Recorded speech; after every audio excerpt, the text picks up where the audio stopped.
I'm here. Welcome to another exciting episode of Gem Collectors with Shawn. I am that Shawn, and hey, feeling good, feeling great. No further along on the house for those following that horrendous situation, but other than that, all's good, except for this. The one thing I can say, George, you guys up north might, throw rocks at me, but that's okay. I'll take rocks. Our winters end too quickly. I mean, it's going to be spring, and then it's going to be hot really quick down here in Georgia, and already all the little daffodils are up. My peach tree is blossoming. I don't know how it's not going to freeze again. So I haven't had a crop yet in, I guess, 10 years that the trees have been old enough to bloom. 1 year, I counted even, I had over 250 apples on my apple tree. And just before they were really, remember my uncle, it's in the family, my uncle had that 200-acre apple orchard farm in Macon County, Otto, the little town of Otto in North Carolina, where I spent every summer prospecting and just being a teenager, having a great time there. So, learned a little thing or two about apples, and right really before, probably a week before that I would have been picking them, overnight. We still don't know. It is a mystery to us. Every single apple was gone. Gone. And now, yes, 1 year we recorded 8 different bears, 110 yards from our back porch. But where these apples were in the tree, there would have been broken branches. For every one of them to be gone. There was not a single apple on the ground either. And we just cannot figure it out. It could not have been more better picked without damaging the tree, without knocking off any loose ones on the ground. It was like gone. I would still like to know. That's a mystery. What did that? All right, so we have a great show for you planned. Going to do something that I haven't done in a while, and that is feature quite a number of gemstone parcels. Yep, gemstone parcels. Now, on the jewelry, you guys have been very specific on the items that you've been getting, and I have a lot of other stuff. So I think y'all are still a gem and mineral crowd overall.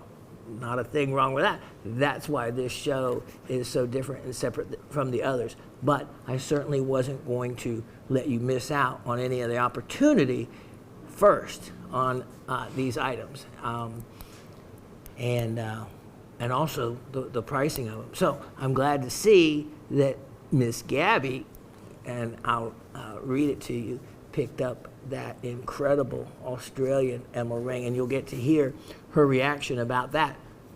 So I'm not really sure how much of the other jewelry pieces I should show, because I think in some cases, when I was looking at the show reports, the sales reports, it's almost like when the show was off schedule, like a lot of you missed even viewing it, and might have missed even seeing some of the products. So, because again, I say that, there's things that I just can't believe didn't sell, when in any other environment, they most certainly would have. So, but gems and minerals and some jewelry today.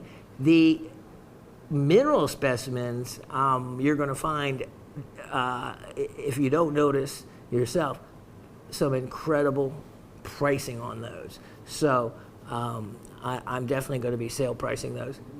And also on some of the amethyst items as a tribute to the month of February ending. That came and went quick. And so you're going to get in on those. I'm going to be doing a special on aquas maybe next weekend. I might bring out some aqua crystals that you haven't seen. So all kinds of good stuff. Let's get to the comment so then we can get to the trivia winner and then on to the show. So here we go. All right. We have first, I always love to hear from Miss Gabby. Greetings, GSN family. You were so right, Shawn, about that Australian emerald ring. So much better in person. The color and clarity were amazing. And that's what I said, you know, when the green is always difficult to capture what the eye sees versus how the camera portrays it. And not other colors, but for some reason, the wavelength of green is difficult. But that's why I said, if you have faith, of course, you know, you can always return things. And trust in what I said, as Miss Gabby said, just as I had said, it was so much better in person. I showed a picture of it to a gemstone dealer I have known for years, who actually used to own an emerald mine in Brazil and lived in Australia also for years. And he said he had never seen an Australian emerald that nice. And no, and that's what I said. It was such a special piece. And again, in the estate end, that's where I honor what estate to me always meant. And that was a better deal, a better value for something that has been previously owned. For one thing, you pay nothing, or should pay nothing, for the labor to make the piece, and then a discounted price on the resale end of it. Now, if the market, of course, has gone up tremendously, then you know you certainly can follow the market. The market on those emeralds, or just the market in general. The market on those emeralds, if you view them as Colombian, which they mimic the color and clarity closest to, that would bring and command such a higher price than what I was asking for that ring. But what is rare? And in the world market, rarity has everything to do with price. So 3 matched in color emeralds from a known mine for 100 years or so in Australia, the Aga Khan mine, with many, many different owners and a long history, has produced some emeralds of that kind of quality. And it's been many, many, many years ago when I made and put together that piece and was able to get those emeralds. And I'm just glad of, that it's in our family still, so to speak. Yeah, that's a special piece. So I am so glad that you recognize that and found it as beautiful as I described it would be when you got it in person compared to how you were seeing it. Speaking of Moldavite, yes, it was the trivia prize. Need I say more? LOL. Loved that you could see the bubbles in that one. So, trivia envy. You're, oh my. And I thought that was going to create some. And the lucky winner in one of our newer members that has found me, of course, I knew her from, a decade ago when she would watch the live show. So, been a long time. A long time watching me and following me through the shows and gem shopping. So it was good to see her win, and so she won the Moldavite. I can say this, I think it has created what the term, I think Miss Gabby might have first coined it, trivia envy. That's where everyone else wishes they would have won that particular prize. So imagine over 272 shows now. I've given away 272 valuable items not much good business sense there, but it certainly is a joy for me to share those items. And so there's really no method to my madness for the item. It just is as is the winner. And oftentimes the item winds up right where it's supposed to be.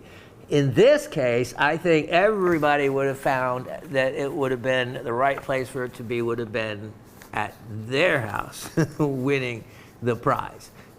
Trivia Envy, I think in this case, it tops any other item I've ever offered. So, okay, so trivia answers in this case. So let me go back. Here's the trivia question from last week. What group does peridot belong to? So, you know, like aquamarine and emerald belong to the beryl group, beryl family. Ruby and sapphire belong to corundum. Well, peridot belongs to what is known as the olivine group. And that ranges in a stone called forsterite, which is often an alternate word for peridot, all the way to phaelite, which is a iron version of, instead of a magnesium version of the stone. So that's the question, and the answer is olivine group. Question 2, what mineral creates the star in diopside? And this was, I thought, a really good question because it'll make you remember, and I'll read to you where somebody had to get out their diopside and see if it was truly magnetic, like I demonstrated that it was. Being the fact that the most magnetic mineral on the earth is magnetite. And sure enough, it draws right to the magnet. The star in star diopside is created by magnetite. You know, in ruby and sapphire, it's rutile. In the case of diopside, it's magnetite. And that to such a high extent, there's magnetite in the diopside to such a high extent that it actually is able to be attracted to a magnet. So another great way to field test something if you're confused whether it's tourmaline or something else like that. Yeah. Okay, so answering the questions, Miss Gabby, trivia answers, magnetite and olivine, of course, getting them all right. Could another cause for suspicion of that star diopside not being corundum, the fact that it only had 4 legs that I saw anyway?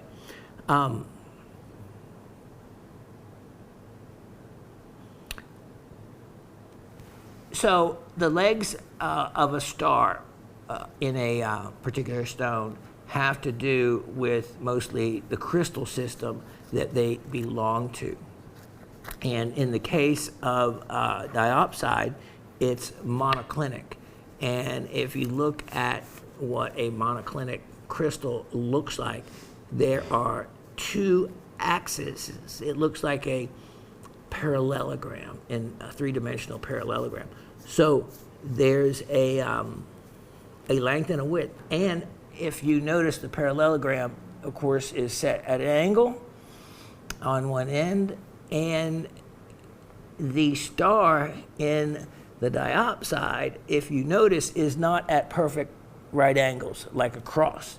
It is slightly off. So that's another way to tell, of course, what something is. And that is the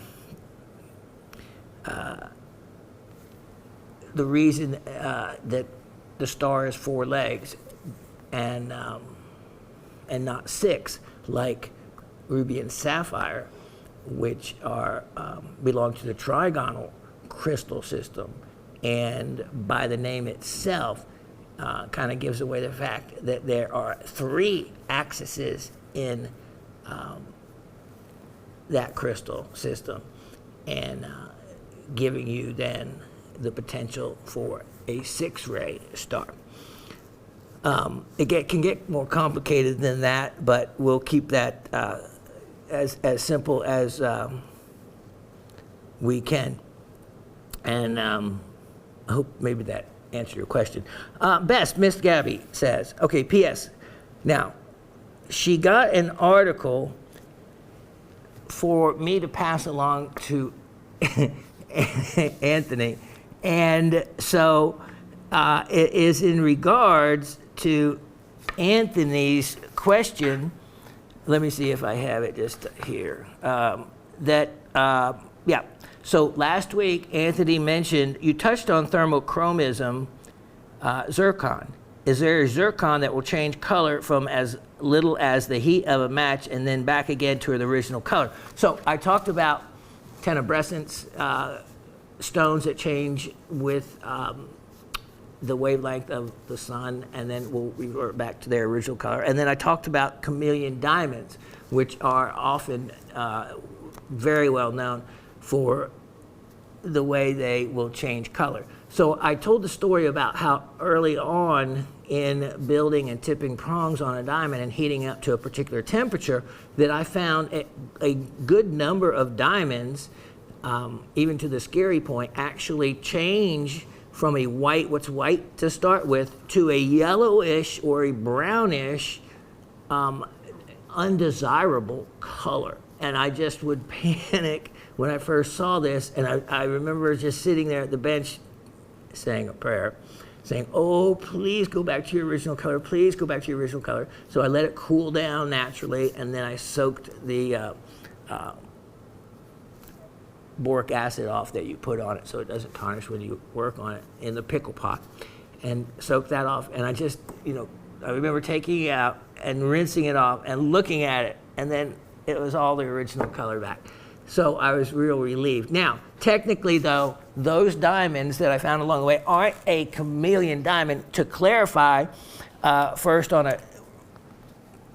what GIA calls a chameleon diamond, it has to have 3 traits. And just to set the record straight, because I used the term chameleon diamond, to me, there's a lot more of them that should be classified as such.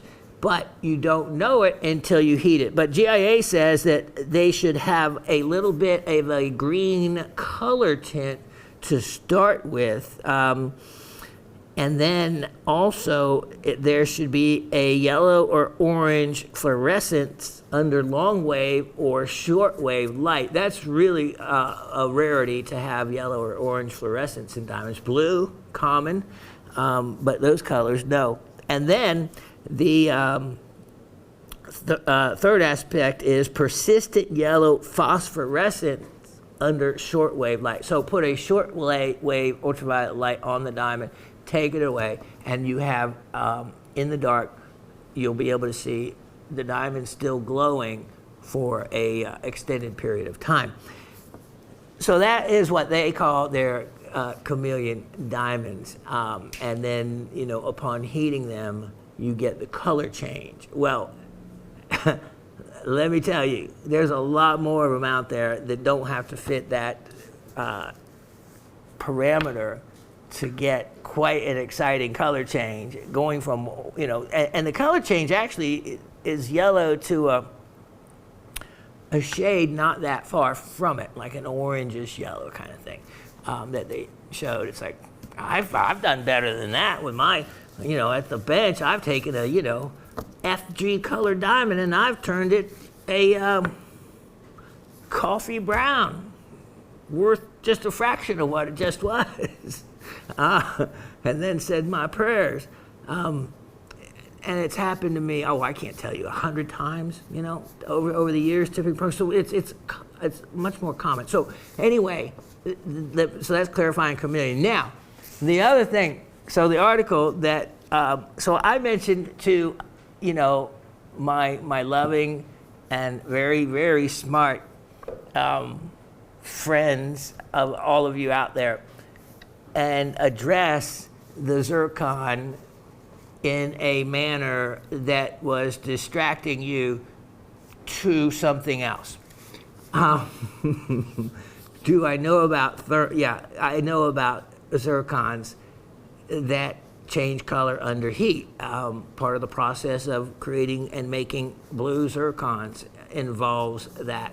And the process, so that's done. But the question was, can you actually change the color of one just with the temperature of a match? All right, why did I ignore that question?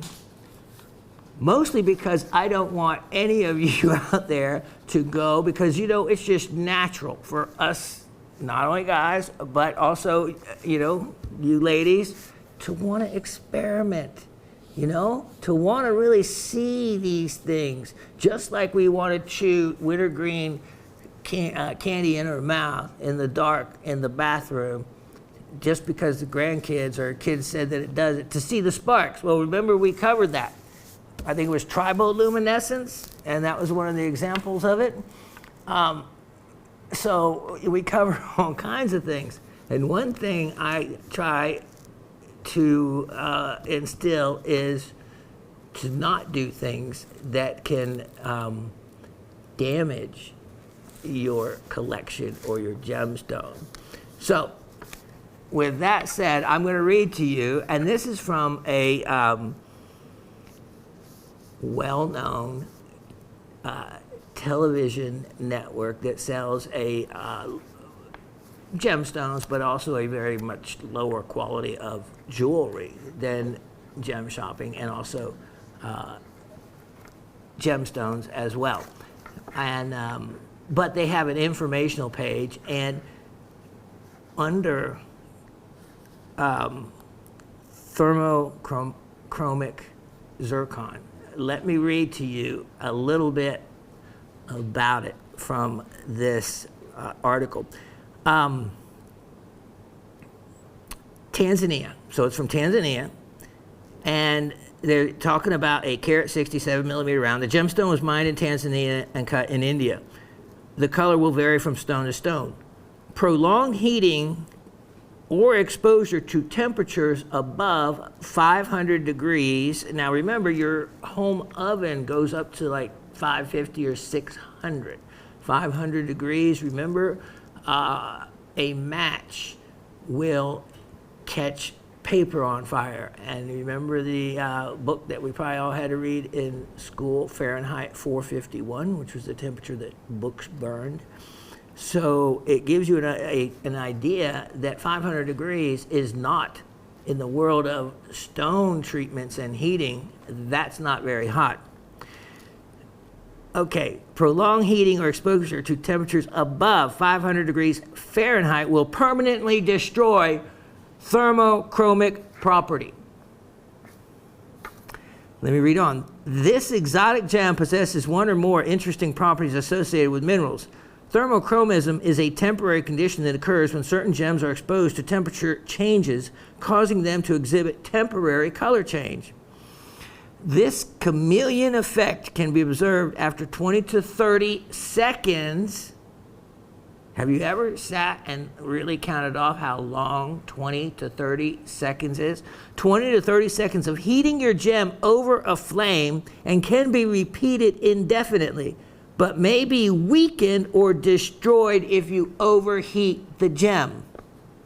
Temperatures above 500 degrees Fahrenheit should be avoided. Once the color change is observed with the gem, it should be removed from the flame immediately. In daylight, the gem is a brilliant yellow, and its color changes to a spicy orange hue after careful heating. Don't be alarmed when your stone begins to revert to its original color within a few moments. You've just observed its thermochromic property firsthand.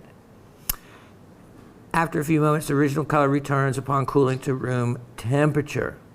Please use every precaution when working with flame. Now let me tell you this. 20 to 30 seconds over the flame from a match will easily exceed 500 degrees. Your stone, by those parameters, if you used and looked up and searched and found that, would completely be destroyed by using that time frame that they're talking about. So if you use a propane, just orange flame, because a match, remember, isn't going to last even that long. If you use a wooden match, there's different temperatures to these particular items depending on what they're burning. Now, the your usual suggestion is it actually doesn't have to be anywhere near 500 degrees. 200 to 300 degrees, if you have to know, is all it takes, and it only takes a few seconds to reach that temperature. Now, here's the caveat.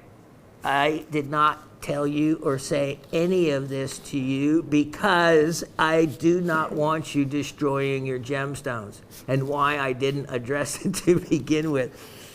Because sometimes too much knowledge for the curious can bring disastrous results. And believe me, after 50 years of being curious at every level with every gemstone, doing about every imaginable thing you can do to it in one form or another, I have already gone down the path before you. So, thermochromic zircon just doesn't exist in my mind. It is not a practical stone to observe or to try to repeat experiments that someone else has done unless you're prepared to lose your stone through overheating and through it being the wrong zircon. It has to be Tanzanian. Remember, only Cambodian zircons are able to be turned blue.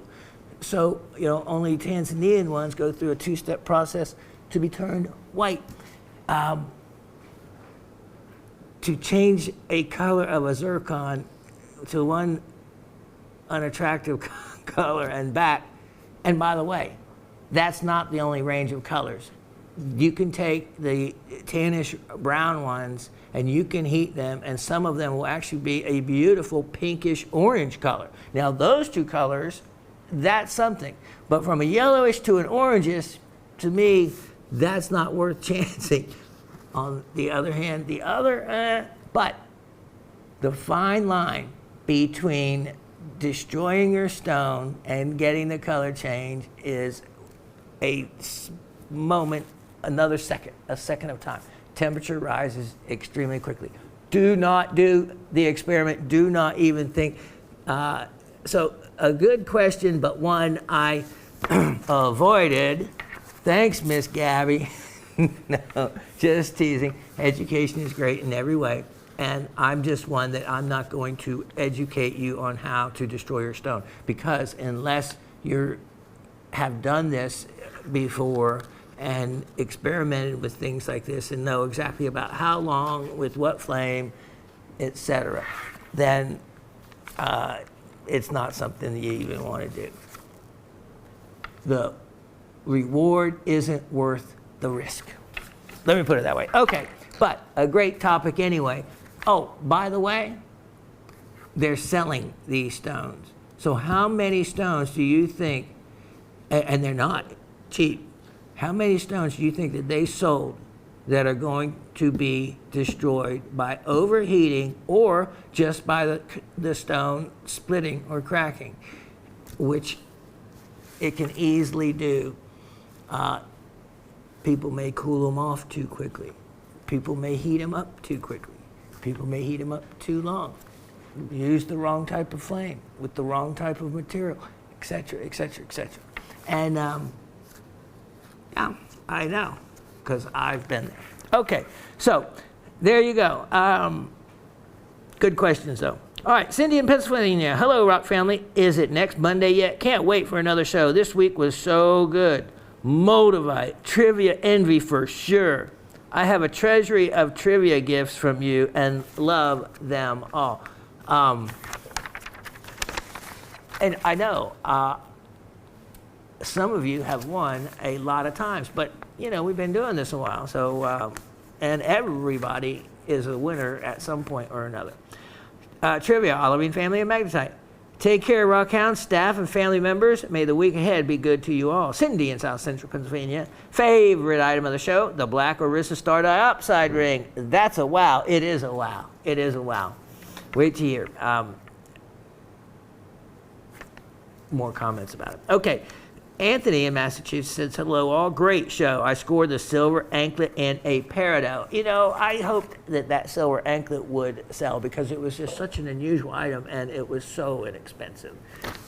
Yeah, it had to. You did mention about the raven having Legionnaire's disease. I deal with water temps as an HVAC temp. In Massachusetts, our code calls for domestic hot water temps to be at 125 degrees. It's tricky, however, because 140 to 160 will destroy Legionnaires. But those temps can scald, so they somehow came up with 125 degrees to keep it in check.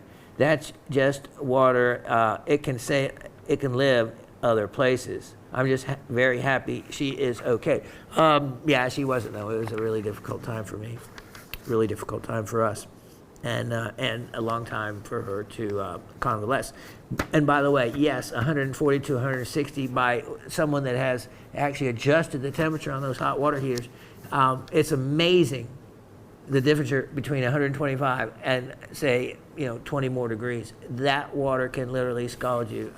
It is the feel to the body is a huge difference. Doesn't sound like a lot in numbers, but it certainly does. But if you're like responsible, don't have children in the house, and let's say you have trouble getting hot water to last long enough from your water heater, etc., then it's a good way to extend those showers longer with hotter water. Just saying. Trivia. Peridot is in the olivine group. The mineral magnetite is what creates the star in diopside. I just thought of a trivia question. I have a 102 karat black star diopside that I got from the 3 in the Morning show. That would be me. Thank you very much. Many years ago. I did the neodymium magnet test on it. See what I said? Guys will be guys, you gals will be gals, and we are going to experiment. See something on Shawn's show? Let's go do it at home. That's quite all right. But we're not doing any flame test, Mr. Anthony. Keep your matches in your pocket and away from your gemstones. I did the neodymium magnet test on it. There's definitely a magnetic pull, but 102 carats would not pull it around. I guess not, because that is clickety-click 20 grams, and that is heavy. But if your neodymium magnet is big enough, it will do it. Pretty cool, though. It is cool, isn't it? I think that learning, for all of you to learn that about the black star diopside and the magnetic part is something you never would have imagined. And also, how many of you didn't notice that the star is not at 90-degree angles and only 4 rays? That black star diopside they sent out to us in the 70s for free, there was a lot more interesting things to it than we really realized. I mentioned I like the conch story from the week before. Well, I think the amethyst story is right there with it. The things we do for love. I actually have Raven over here, and she actually knows the participant about the amethyst story. Remember? Yeah, all I had to do was mouth his name, and she goes, "Oh yeah, yes." So, and let's see, someone asked the question later. I think it was Barbara. She asked, I hope those stones were faceted instead of crystal points, or else someone would be stuck a whole lot. Yes, they were faceted. And out of the hundreds and hundreds of amethysts, he said that they broke almost every single one of them was chipped in some area or another. And it's not like you could just go in and polish the one chip and put a facet there. No. Everything has to be symmetrically done on the stone around it. The weight losses, the amount of money. His uncle, he said, could have killed him. Now, he was young. He was 20 years old or so. And all he had on his mind, he's Brazilian. It was women. And he was smooth. He still is a smooth talker. But he's married with kids now. And this is not a story you would talk about around his wife. But it makes for one of the best, I think, uses of a briefcase full of faceted amethyst that I can think of, Oh, my. I remember when he first told me that story, we were rolling. We couldn't believe it. And to hear him tell it is all the better. He's a great storyteller. Let's see. Miss Kathleen says, hello, I'm so excited and feel blessed to have won this last week. Yes, I guess you should be, since everybody has trivia envy over your prize. I was interested in the ring you showed back in January, but it was just too large for my style. I was definitely wanting to get a Moldavite to collect, and now I don't have to try and find one. So thank you very much. See, the magic of the show. Now, some of you others may have been wanting one, but maybe you already had one, or maybe you had a rough one. And, but still, Miss Kathleen didn't have any. Looking for the right stone, right place. And like Miss Gabby said, that stone is actually one I wanted to keep for educational purposes, because the bubbles that are so important to to help determine that it is a Moldavite and a glass, in the glass family at least, and to be able to see them really help a lot. There also has the wavy lines like poured glass will have in it, and also often organic matter. So, or impurities of other silicate rock and things like that. So, yeah, everybody, Miss Kathleen loves that you got that. Trivia question: what group does peridot belong to? I always remember it as belonging to olivine group, because to me it is the color of the green olive, and that's exactly a perfect thing to do, is use something that you can correlate that goes with it to remember. I do that all the time. You mentioned, oh, poor Raven. She came over here before the show started with one of Sam's rings, and she said, I've been wanting to show you this to see what it is. So, do you think I could just tell her what it is? No. Under high magnification with the light, I said, what color do you see? And just in the very edge, in the corner of it, it was actually an intaglio. She could see a little bit of a reddish color. I said, okay, so basically that is a super saturated stone that's red. If you take that same color and you dial down the saturation rate, but keeping it the same color tone, what color then, and what would the stone be then if it looked like that color? And she instantly said, carnelian, like that. And I said, are you asking or are you telling me it's carnelian? She says, I'm telling you, because I don't know what else it could be. Bingo, right answer. And she said the answer with confidence instead of saying the answer as a question. And I said, see, now you know the steps of how you got to the answer. I said, you knew the answer all along. You just had to realize how to get there. And that's all I do. She still grumbled as she went out the door. Miss Barbara in Brooklyn. Hi, Professor, Raven, GSN crew, and the whole Rock family. You had me concerned as to where your apology was going the other week. Snarky? No, that implies ill will, and I don't detect anything like that malicious intent in you. Meandering off task? Well, there we could have a discussion. Generous to a fault? Bingo, you win. Thank you. You be you, and all will be just fine. Thank you, Miss Barbara. Thanks.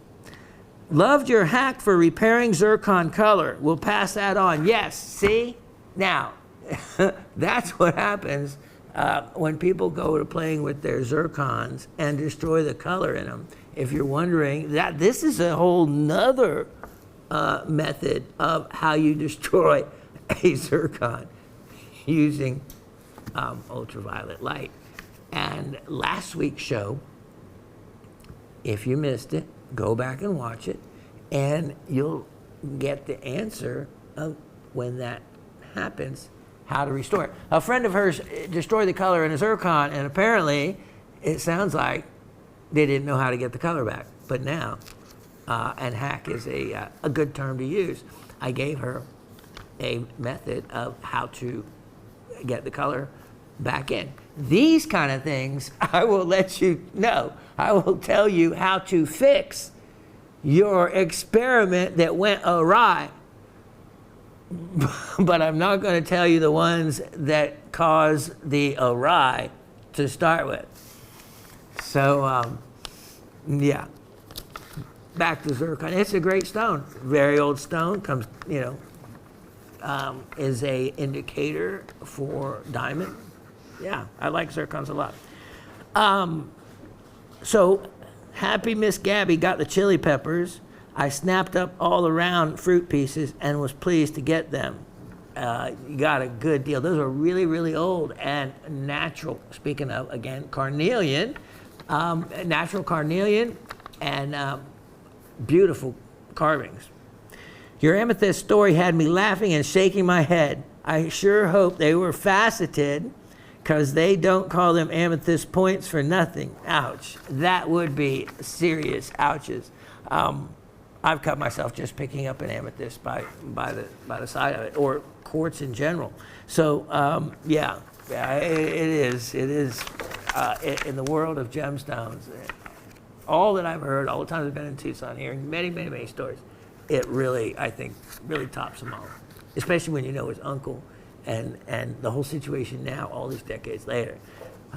Yeah, he paid a serious price from his uncle in a Brazilian tongue lashing, I think, is a good start. The Bali artisans call those moon faces goddess faces. That's interesting. As to the trivia, peridot and olivine and magnetite inclusions cause 4 stars black dioxide. That magnetite is the best factoid of the week. Never heard that before. Cool. And this is Miss Barbara, who is really, really wise. So I'm complimented by her saying that she didn't know that fact. And it's a fact that you can, like Anthony did, you can fact check me on easily. Now, again, a regular magnet will actually work because you saw that's what I used last week. That was actually a regular magnet, one of the more powerful ones, but not a neodymium one. But I recommend everyone get a neodymium magnet. And I think N52 is like the standard they use for comparison. It's a good size. It's the one I use on the, and I took a wooden dowel and I used marine epoxy. That's the waterproof epoxy that you mix the 2 parts of, but regular epoxy will probably work. And I just attached it to this wooden dowel with the epoxy there, you can see. The neodymium magnet, they actually put a plating on them, but it will and is expected over time will break and fall off, but it does not affect its magnetism. Careful to the wise. What you don't think will happen is this thing will come zipping across the table 10 inches, and you don't expect that. And it can crash, going for your tweezers or something. And in the meantime, your gemstones you just spent 2 hours sorting, as this thing comes zipping through them all, making a mess, and all just to get to that. Okay.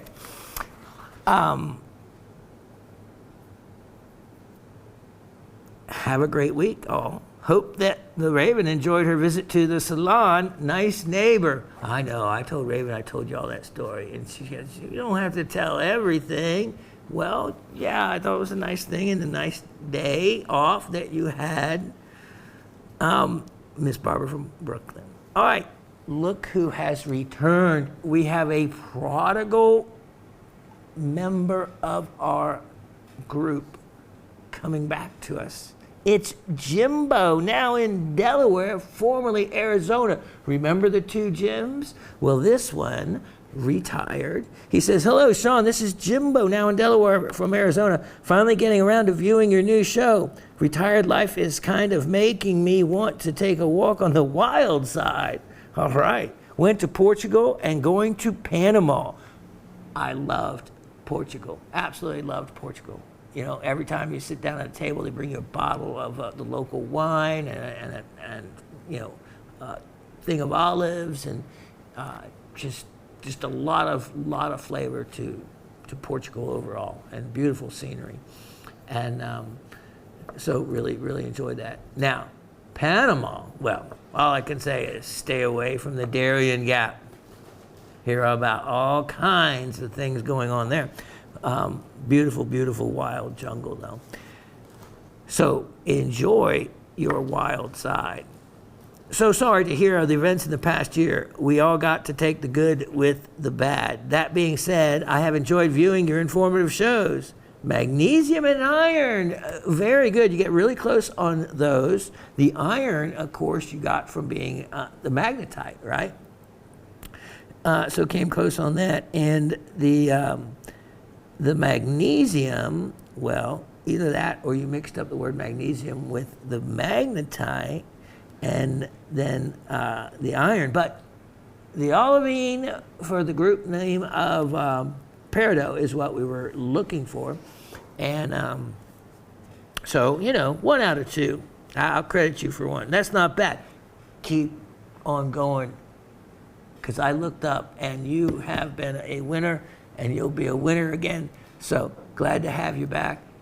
Being retired, you can kick back and watch this show every week, and maybe I'll get to do that one of these days. Keeping an eye on the ground. P.S. Hello to the Rock family. Best regards, Jimbo. Harry in Massachusetts. Well, hey there, Shawn, and the lovely, absent but for a great reason, Raven, and the family.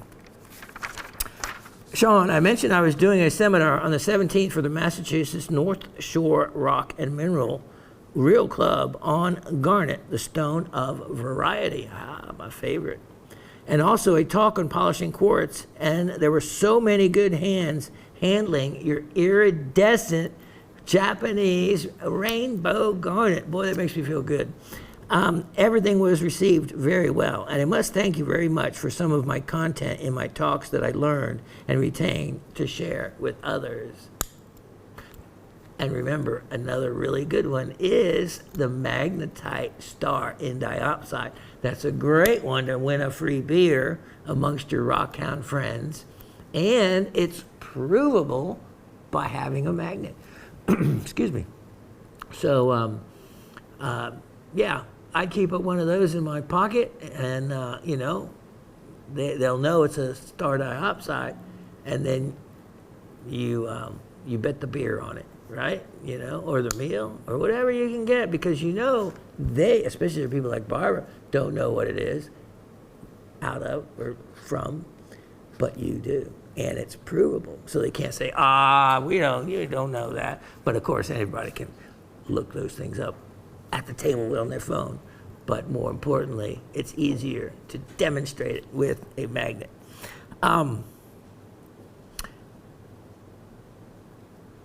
So, LOL on the Be My Valentine Day. You are right. It's nuts how much people spend on Valentine's Day, right? Wow, am I lucky to have found my amethyst guy down in Brazil.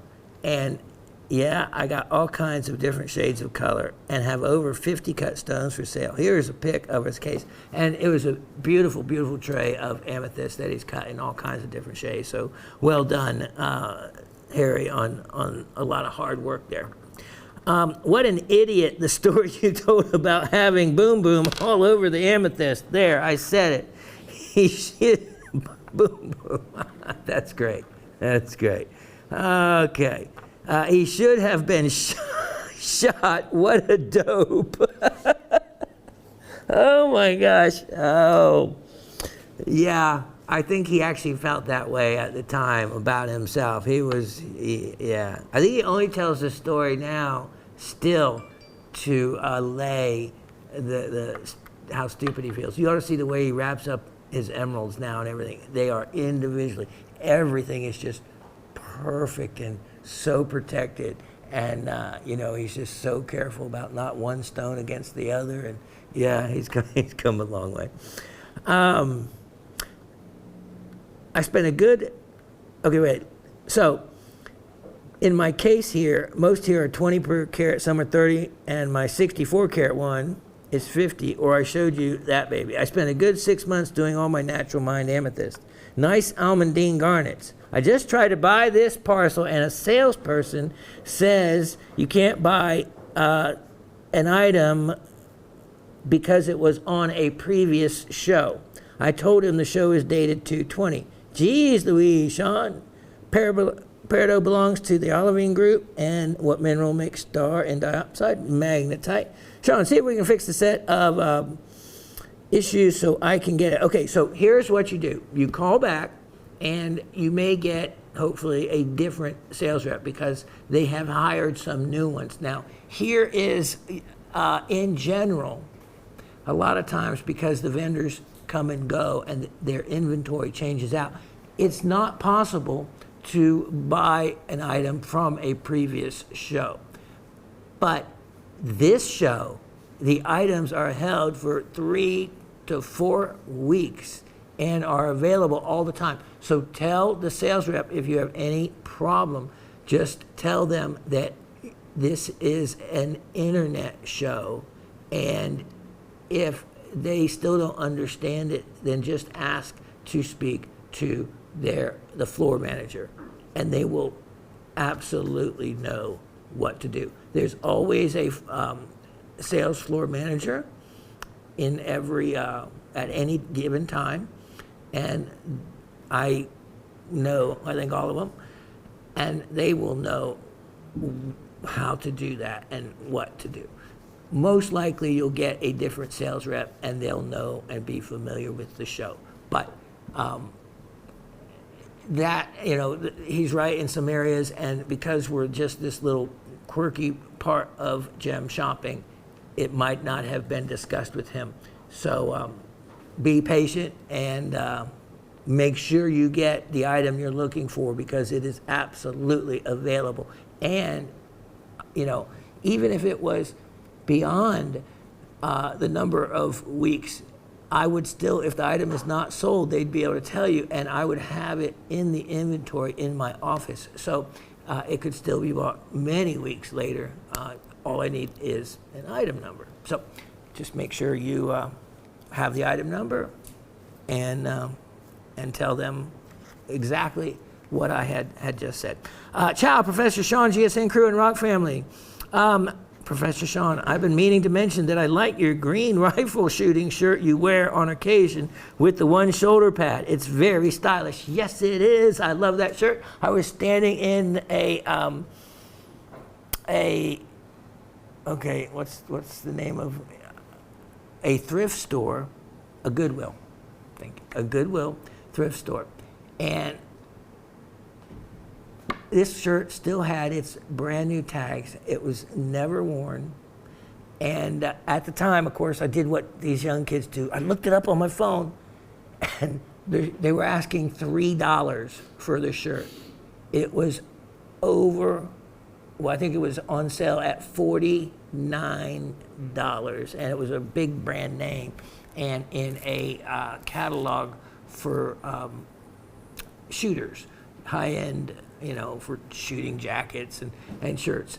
But the funny thing is that extra padding is, of course, on the right side, which, of course, for, whatever percent of the population is right-handed.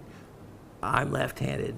I shoot left, but it didn't matter. For $3, I was getting that shirt. It had the double pockets, and it is super snazzy, and I wish I had a lot more of them. Because, but I'm going back. I'm going to look anyway. That's where I get my shirts. So, and it's a good cause. So thank you for that compliment. And it is probably my favorite shirt.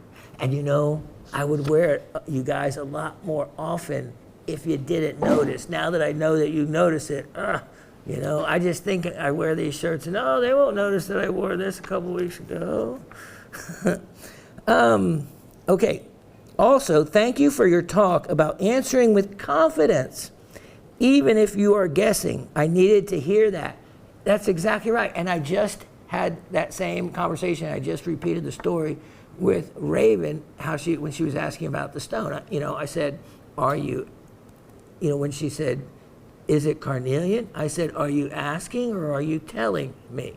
She said, I'm telling you because I don't know of anything else it could be. And that is the way to answer something. Answer it with confidence and with conviction and like you know what you're talking about. And you know what? She was right all along. She knew, like I said, what it was all along. She just had to be able to find and know how to take the information she saw, which was the color under a very saturated situation, and just dial down the saturation of the tone to the same color, but lighter. And I said, all right, picture that now. What would it be? And boom, the answer right there. So that's what you get. You don't get the answer direct. You take the long way around with me. All right, we picked up the mixed pair out of gemstone parcel. It was too good of a deal to pass up. Oh, the mixed pair cut gemstone parcel. Yes, it was. Congratulations, Kathleen, on winning the amazing Motivite jewel. I harbor some serious trivia envy on that one. With love, Charles. With love back to you, Charles. I know that trivia. I had a feeling about that one. And, you know, hey, it happened for a reason because she was looking for one and needed one. All right. We put the names in the hat, assigned a number to them, and drew that number. This week's winner is Lucky Cindy in South Central Pennsylvania. Let's show you what you have won this week, Cindy. This is, and if you love just collecting all the different things and unusual things, like you said, well, you probably do not have this, a collection of triplite. And triplite, of course, is extremely rare stone. You saw that 41 pointer that I'm still kind of envious of, that Anthony was able to cut a decent stone out of one of these. You know, so when you backlight these actually are quite nice. They don't crystallize well. They always crystallize in just kind of a coarse fashion. But when you really put the light to them, you can see the wonderful oranges and the pinks to these. And look at the clarity. Wow. Look at the clarity wow.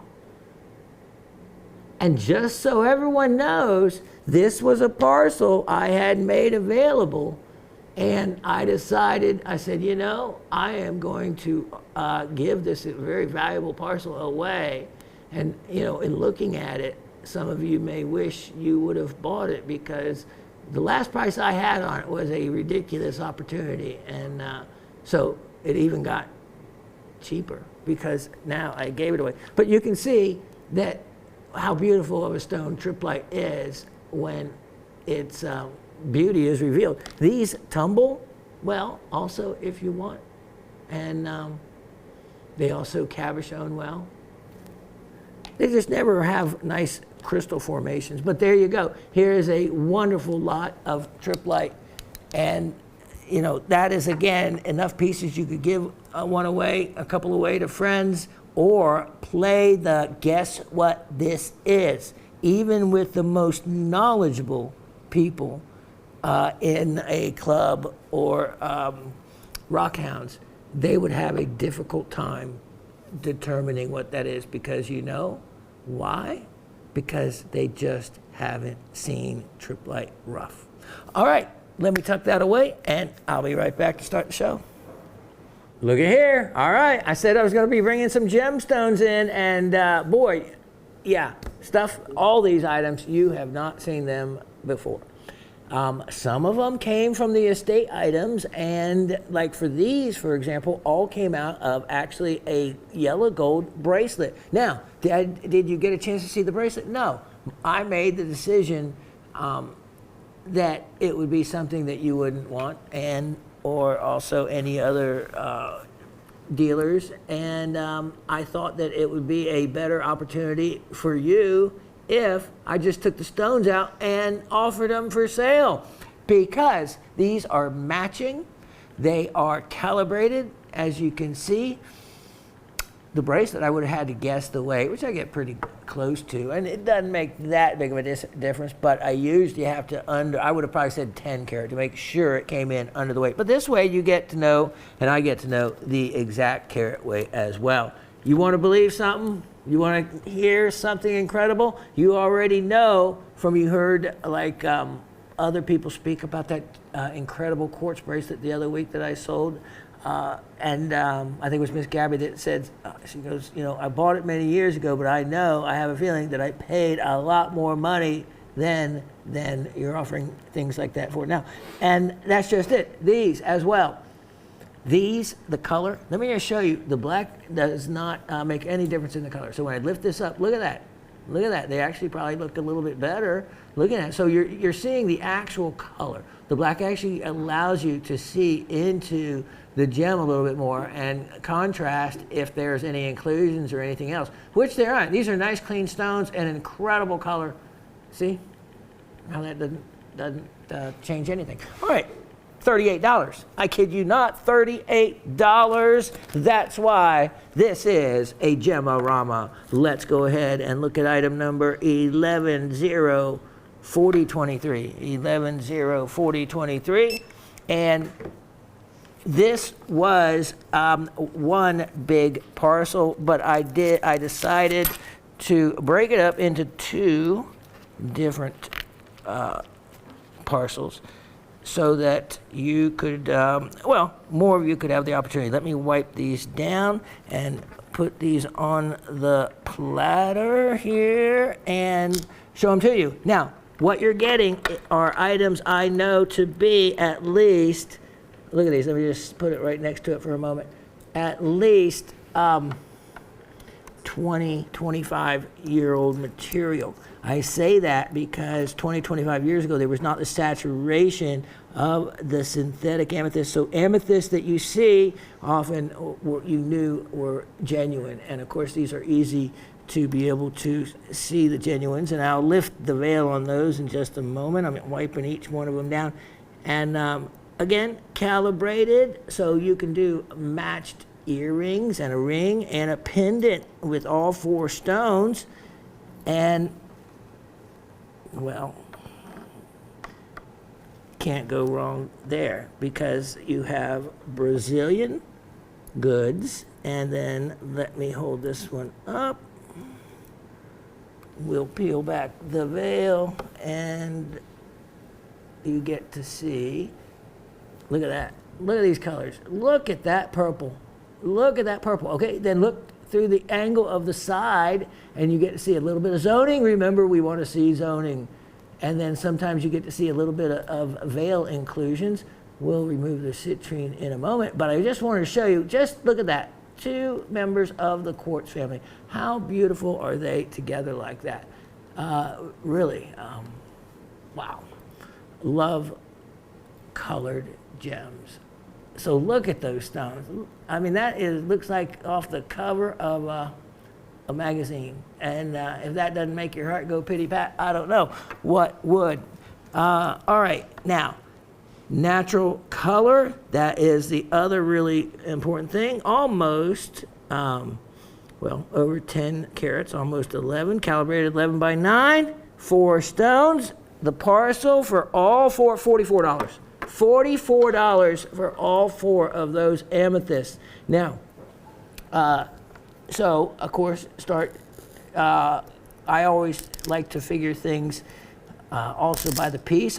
When I'm at a show and I'm looking at something for value, I look at it for price per carat. I look at it for, then I break it down into, well, how much does it, per stone? And, every different way I can look at it so I can assess the value. Value meaning whether I'm getting a good deal, just an average deal, or a bad deal. And so in this case on these, you know I'm going to make them well below market. So I went to my sites I use that are the inexpensive pricing sites on the internet, and wow, was I surprised at what they're asking for amethyst. If I would have asked that price per carat that they were, you would have thought I was expensive, because I've got you guys spoiled. Because these 4 stones I am asking only $44 for. So $44 at $11 a piece, what an opportunity. Now, let's see here. Is this, did I create a different item number? Yep, I did. Okay, so next is 11-0-39-23. 11-0-39-23. And so you can see that this, and I'm not going to mix them up, even though I would be prone to doing that. No. These 4 stones are the other 4. This is the parcel that I broke up so that, so let me just scoop those away. And so they came out both within a few points of being, and that's how close in weight they actually were, because I just took a cut, took 4, and each 4 weighed 11 carats and 4 weighed 1097. So again, you can see, and in amethyst now, this color is considered a very strong medium. So it's not at the really finest end, but it's just below it. But it's marketed certainly as, look at that, as really fine amethyst. Now, I'm pricing these this way, and you know, poor Harry is sitting there with his tray that he just spent all this American labor cutting them. Harry, do not be disillusioned as to the value of your amethyst. Your amethyst is worth what you're asking for. It is only because I am in a place that I didn't have to buy these in the market. I'm just selling them as estate items. So therefore, look at the color. Look, that's just beautiful. That is just beautiful. Yeah, I have a keystone over the garage and over the entrance to our house, and I have completed creating an amethyst in that spot and attaching amethyst crystal cluster with my saw. I've been able to saw them and put them up there, and it looks really cool, because amethyst is a stone of welcoming, and is attributed with a lot of other metaphysical properties. So you can look that up if you are interested in such things. But there again, look at that. Nothing like the color of royalty. Purple used to be reserved only for royalty, and I can see why. I think overall it's everybody's, the most common favorite color to everybody. Price on these, same, $44. $44. And that's a lot of goods. And then again, if you look at it, you know, $11 a stone or $4 per carat. $4 per carat on average on those. The citrines, as I look back at those, 17 stones, $38, just over $2 a stone. So again, Harry, those don't reflect the actual real value. It's only, I can only sell them that way because of the special situation I'm in. Let me show you item number, let's see, 11-0-37-23. 11-0-37-23. And let me put these on here, give them a little scrub-a-dub here. Okay. These, yes sir, it is, it's probably me, 11-1-1-0-3-7-23. Sorry. Okay, so since this is an end of February, remember, I'm recording this show. It is still February. Is it going to be February on Monday still? No. Right. So that's why we're doing a special. Look at this. Look at this batch. Look at these beauties. I see zoning. Look at that one right there. You can see the different color. That's what you want to see. Nice mix with these larger ones. Okay, princess cuts. These are princess cuts, and so when you're cutting a princess cut, you see the angles on the pavilion, and then let me show you, look at the crown. The crown is the portion of the stone above the girdle. The girdle is the facets or the edge of the stone. The edge of the stone where you measure the diameter. Okay, now, look at how shallow the crown is. And then look at how sharp and shallow the angles of the pavilion are. Well, that is cutting it to the correct angles required so that there is no,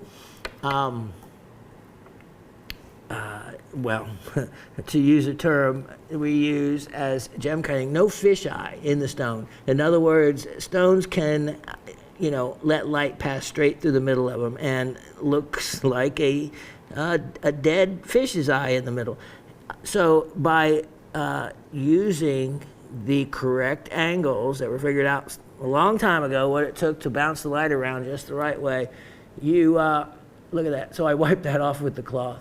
Look at that.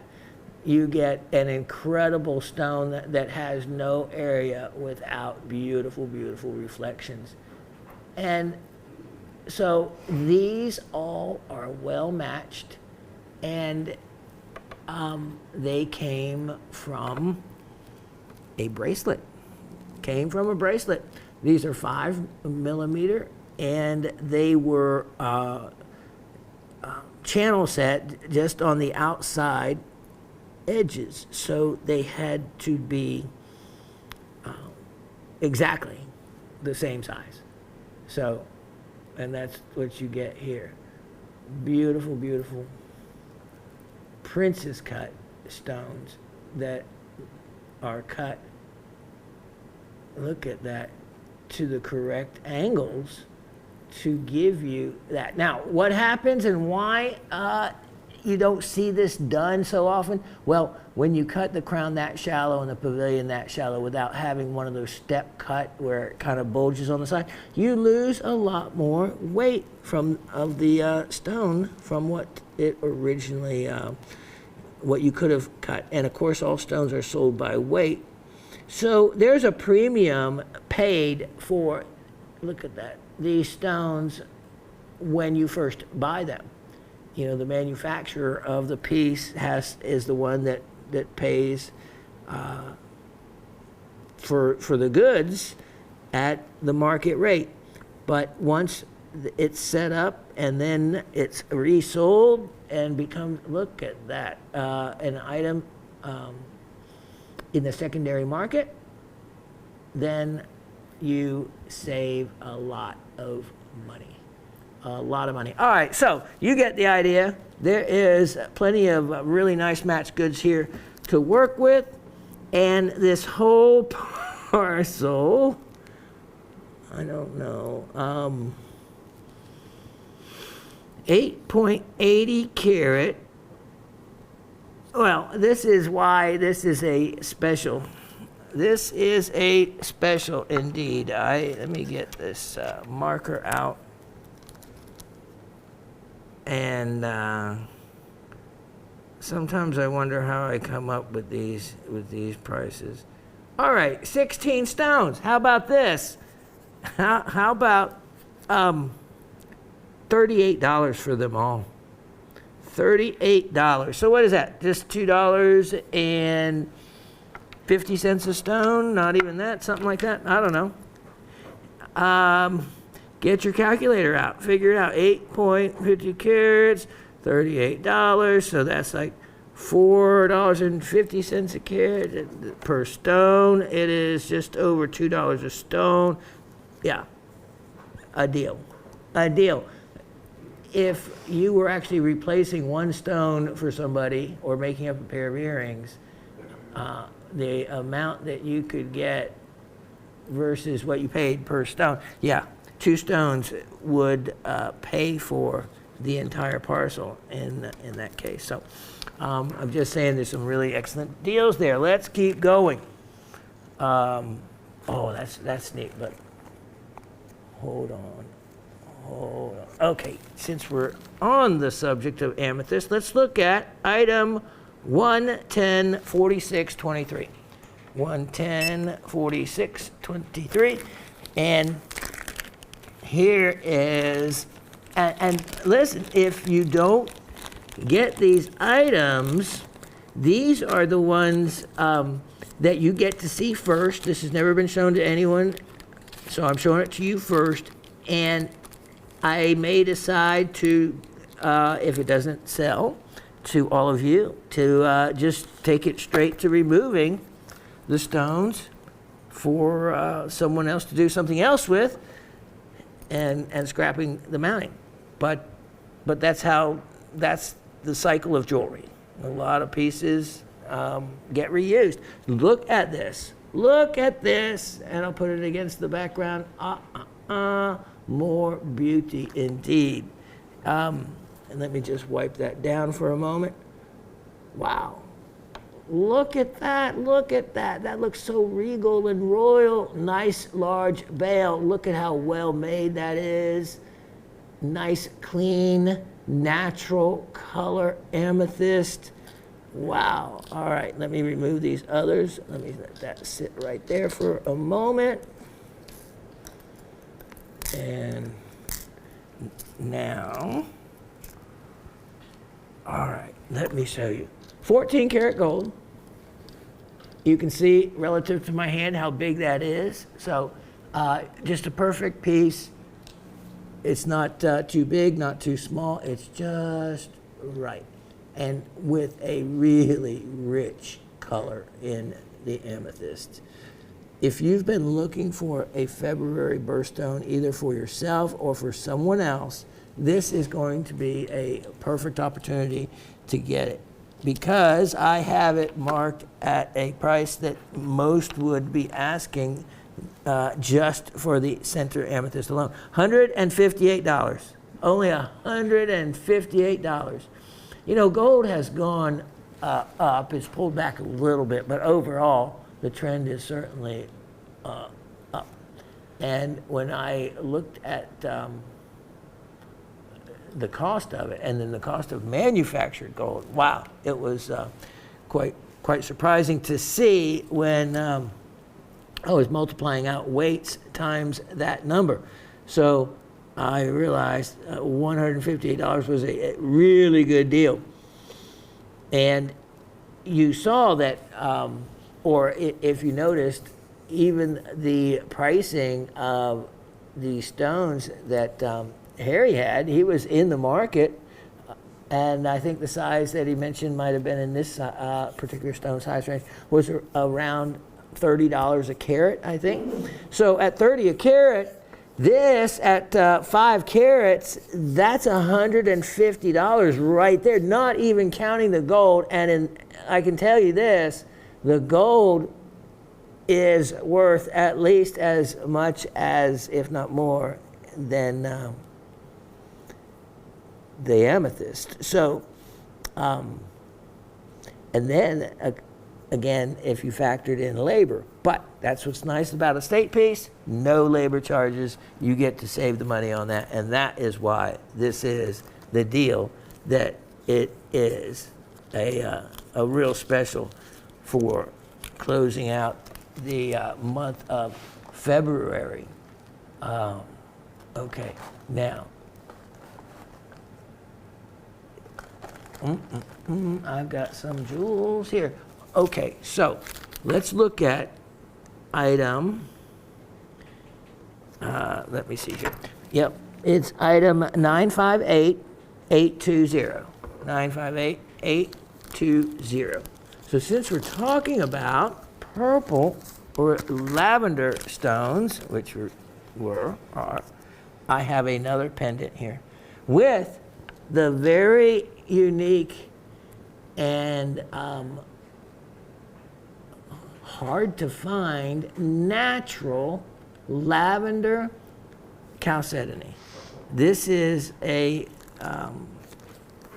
wonderful color. It is Turkish chalcedony. Turkish chalcedony, lavender color.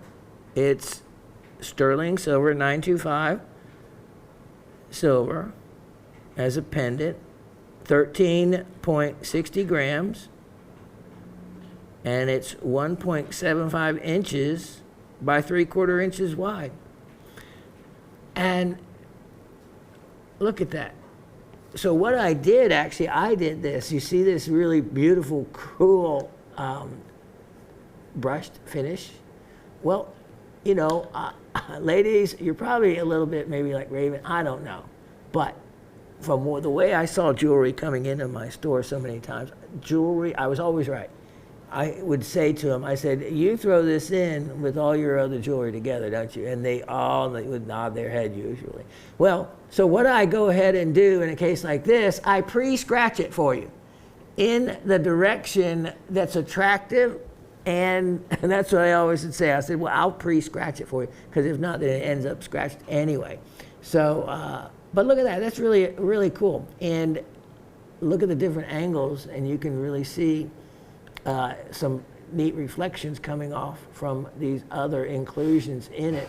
I have this sale priced for you. And if you've ever seen any pictures of the Turkish purple and lavender chalcedony mines, where they have to go to get that material, it is quite a trek to go there. So it made me appreciate it a lot more after seeing just how much and how hard it was. I have a sale price on this item. That makes it, well, let's make it really, really, really a sale price.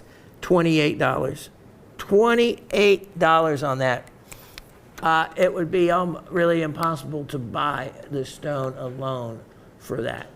So, sale price for certain. Okay, lots to do here. I have next,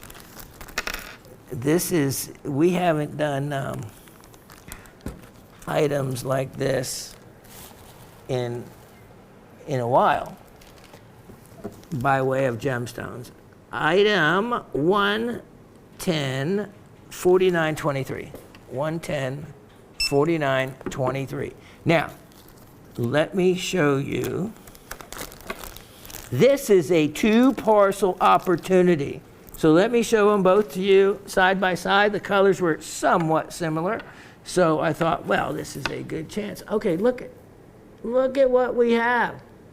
Huh, isn't that cool?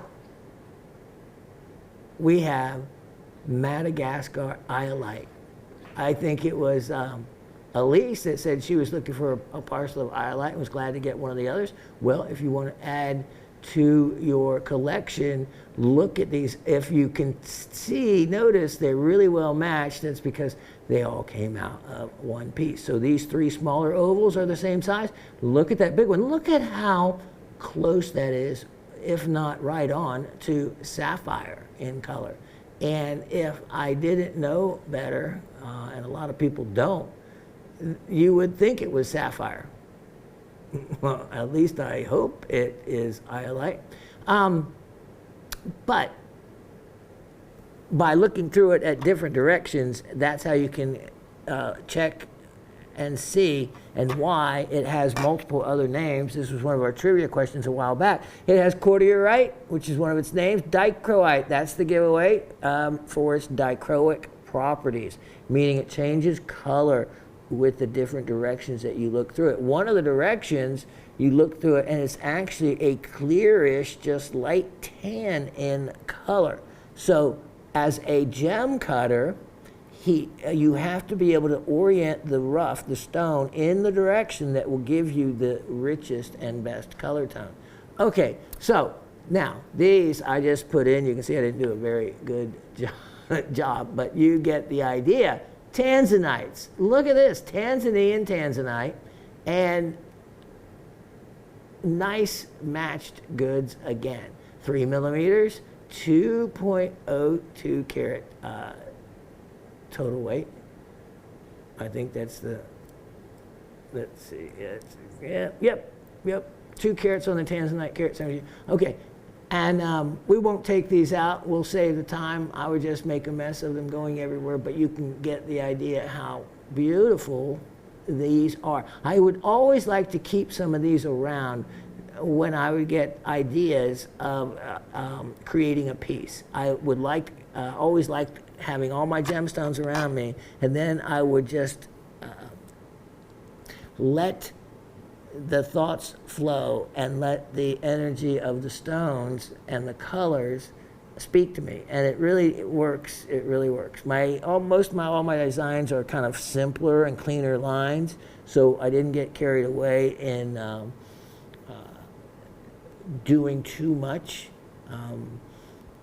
in a piece. Nice, cleaner, simpler pieces that really focused on and drew your eye to what I wanted your eye drawn to. If you remember seeing that mountain lion brooch pendant I made that had the opals and diamonds with it, sitting on, quote, a rock that was really a beautiful, beautiful large freshwater pearl, that Sam liked so much he just bought it outright, along with several other pieces, just because they were such great values, and he didn't want to miss out on them. So it was, you know, he, of course, having been here 20 years or more, certainly has an eye for things that are really different and unique, and he really loved that piece, and along with a couple others. I won't tell you. You'll see him watch the shows. Watch his shows. He's got some great items. Okay, so here's what's amazing. When I show you these two, what's amazing is that I talk so long about them and only charge $28 for both. I am not kidding you. $28, you get both. See, Joseph doesn't want to put the price up there. He's saying, Shawn, this is why you don't make any money. This reminds me, exactly 28 per parcel. You know, he's a good man. He's a good man. He has consoled me when I'm crying, and I may need some more of his consolation at this rate. I'll probably have to pay him. Yes, both parcels. At least he made me laugh. You know, I went, let me tell you a quick little story. I went, and this is a true story, I actually was able to get my, and remember when my birthday was, January, right? And I was finally able to get my emissions completed on my truck. Finally, the check engine light just miraculously, truly, this is a true story, went off. Raven was driving home from gem shopping last night, and she said, I didn't want to tell you until I got home and it was still off. So the check engine light, which came on for no reason, it still ran fine. I had just paid all that money, and a week later the light comes on. I think these lights were created so that we could keep the repair shops in business. So early this morning, we plotted and we planned. And I said, okay, I know where there is an emissions place, because they sent me to this one that had this other kind of machine that could register it, because the first place I went to, I've been going to for 4 years. So I went to it, and they had a new guy. And in the end, the machine couldn't read my truck, so they were sending me to this other place. So this morning, I went to the other place, and yay, everything worked out. But the story is about the first place and the guy.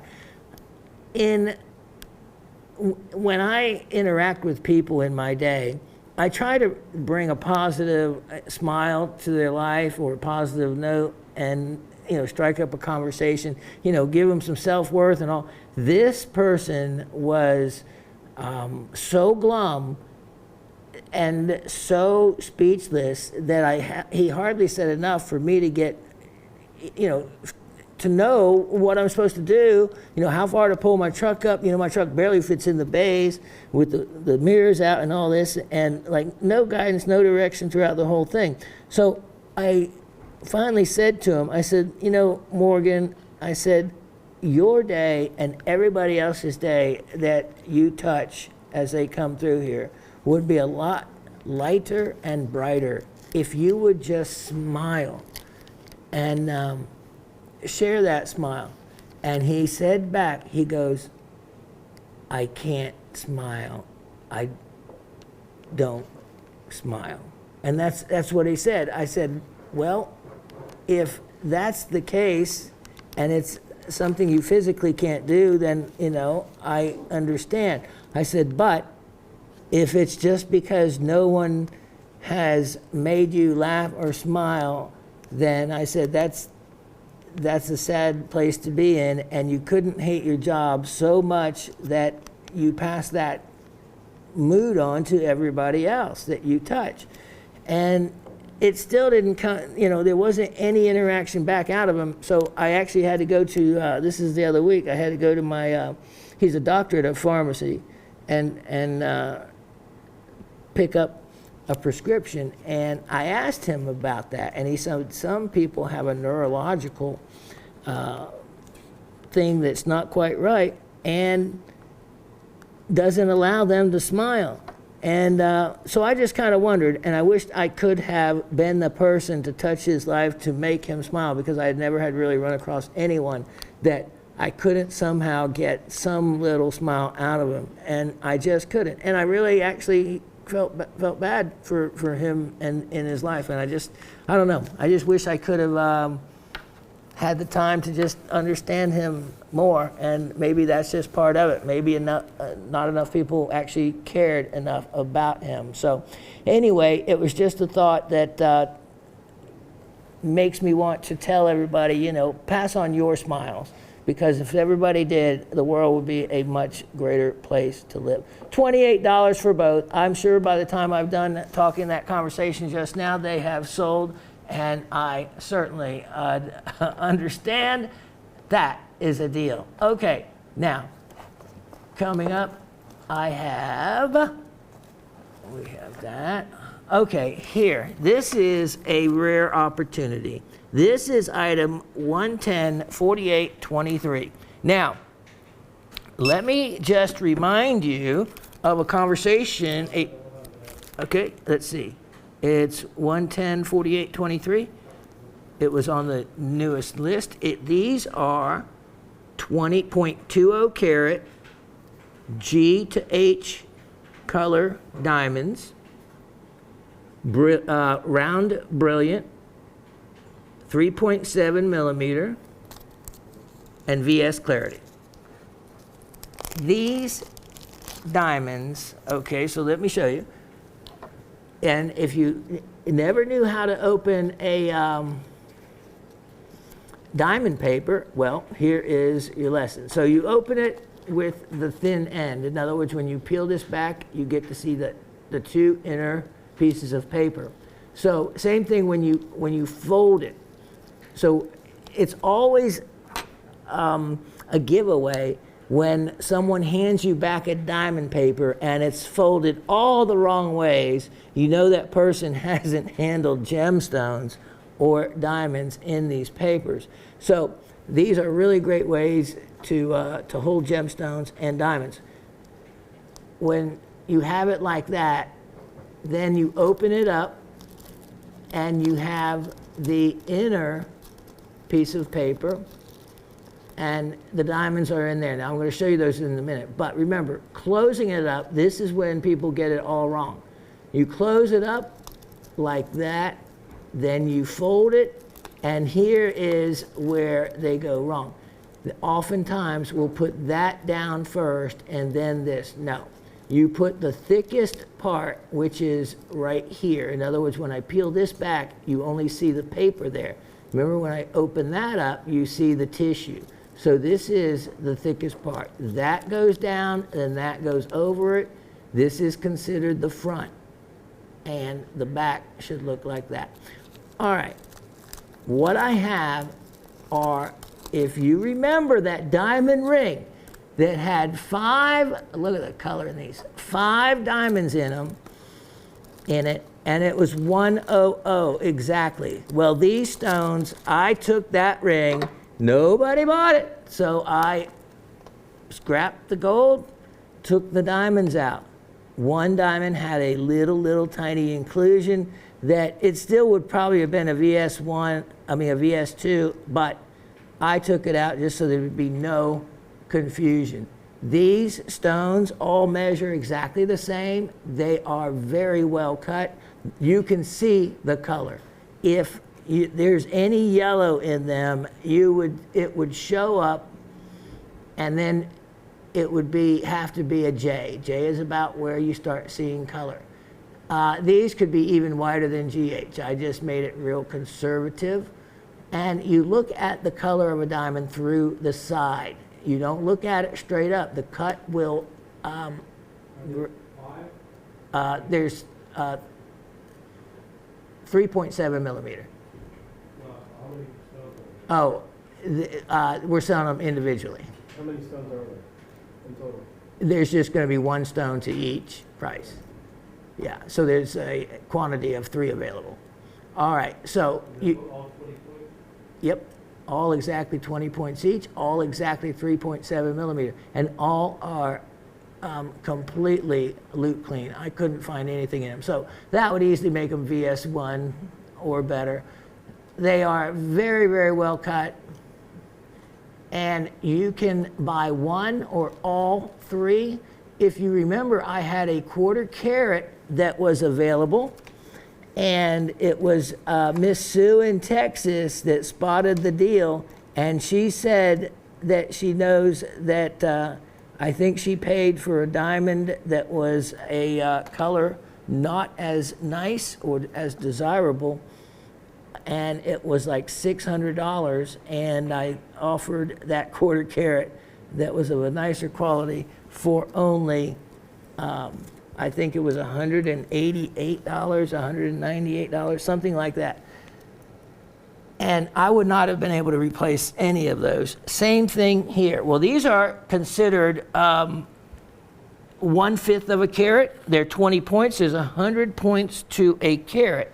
So at 20 points and 1/5 of a carat, they're good size. They make great earring stones. The quality is exceptional, and it's an opportunity that rarely would present itself in the world of diamonds. All right, if you're really looking for, I'm wiping off these, at least this one. All right, so each diamond is only $158 each. There's 3. Feel free to get all 3 if you want. Look at those. Look at those gems. So just to be clear, it's not $158 for all 3. I'm just showing you the 3 because they're exactly the same. So it doesn't matter which one you get. But if you want all 3 of them, here is your chance. Look at that. The cut is stunning. Absolutely stunning. The brilliance, everything about them. And so there's going to be 2 others. One has a little place at the edge of the table, and I didn't want to offer it with this batch because it didn't match. And one has a little tiny inclusion. It would still be a VS stone, but it wouldn't be the same as these 3. These 3, I cannot find anything in them with a 10 power loop. So I'm going to hold one against, let me see, against my ruby ring. You know, that would look really great, don't you think? What if I put one on either side of this ruby ring down in the flush set, down in the platinum? Look at that. You know, I always think about doing that, but then what I say is, why take away from anything so beautiful? Your eye goes to the ruby, and that's what I want to focus on. But anyway, for a size comparison, that's a nice size stone. And at that price, for that quality, go wherever else you want to look up value or comparison cost on it, and then you'll really appreciate those. Beautiful gems, just simply stunning opportunity. $158 each. Yep. Okay. It's going to take me a moment to get this cleaned up and wipe down the turntable. I'll be right back. Well, we were all kind of yucking it up about these. I said they look like little tiny pipes, and they kind of do. Because this is nothing like any of you have seen before. You're saying, what in the world? But you know what? I got a few of you out there that know exactly what to do with these. So what I had were these very nicely bezel set diamonds. The bezels are probably dinged a little bit because they were in a mounting that I was scrapping. And so instead of cutting out the diamonds out of the bezel set and with this little extension, that allows these to be soldered into all kinds of really cool projects, even sterling silver ones, to add a neat color flare, being yellow, 14 karat yellow gold. I was conservative. The diamonds might be even 2 points each, but you know, I was just conservative, so quality control wouldn't kick it out or anything. So what we have is just a nice 4 diamonds that are already bezel set with an extension that makes it really easy. Now you can cut that off and just use the bezel set part and keep the gold for something else. But I always kept little pieces like this because they're ready to go to solder onto a design and add extra flair with the diamonds already set. So if you get these and do that, make sure you clean them well and steam them before soldering them, because I don't think I ran them through the ultrasonic, and I meant to, but I just didn't have time to make sure there's no dirt back underneath the diamonds. But it would really make it easy to solder these onto something. And bezel setting, which can be tricky, it's already done for you. So a few minutes of soldering and you have a really neat add-on to whatever it is you want to create. And it makes it really simple, especially when you have an idea of how much in mind, and you're going to love my idea of how much they are. How about this? $32 for all of them. That makes them $8 each, diamond included. And yeah, so, and it's 0.7 grams total weight. So that's a good bit of the money right there if you actually figure what gold is and take 0.7. Wow. Yeah. I'm about giving away the diamonds. So anyway, take advantage of it. I thought, and you know what? If no one gets those, it's just as easy as a few moments, and I will just grind them out of the bezel, keep the diamonds, maybe add them to a parcel and sell them, and then scrap the remaining gold. But what a lot of labor, and a shame to not see if any of you would could find use for them first. Okay, now, I had those 3 gorgeous emerald bracelets. I had shown them to you twice. No one took advantage of them. And I had that incredible chrome dioxide piece. I'm not wondering if some of you might have missed a show or something, because why do I still have them? Why have you not bought them? Let me show you one of the items, and I am going to discount this. How's this? Let's look at item 11,023. Yep, 11,023. Okay. Now, since we were talking and about iolite, how perfect. Look at this. Look at this iolite bracelet. So let me raise the curtain on it. You see what I mean by these neat little add-ons? These would just lend themselves to so many different projects if I don't lose them here in a moment with this spinning turntable that I'm chasing them down. Here we go. We'll just move those over here. All right. Now, why No one get this. Look at these. Look like sapphires, don't they? They really do. And then look at how, this is the angle where they go clear. Look at that. No blue, you don't see any blue. Isn't that cool? And then in that direction, the blue returns. All right, so we have 7¼ inches, 6 by 4 millimeter, low estimate of 8 karat total weight. Beautiful, beautiful sterling silver. It has a wonderful double safety for the catch. And, okay, so let's make this less than what it was. How's that? Oh, hold on, 14 grams. You know, I was looking up how much they're charging for this quality iolite, and I think a lot of you don't realize just how expensive iolite actually is in the regular market out there. Use your sources if you have them. Hopefully it's just me, but no. Just check out other sources, and then you'll love it. So let me make sure that this is sterling silver. Okay, here we go. Big discount. I'm just going to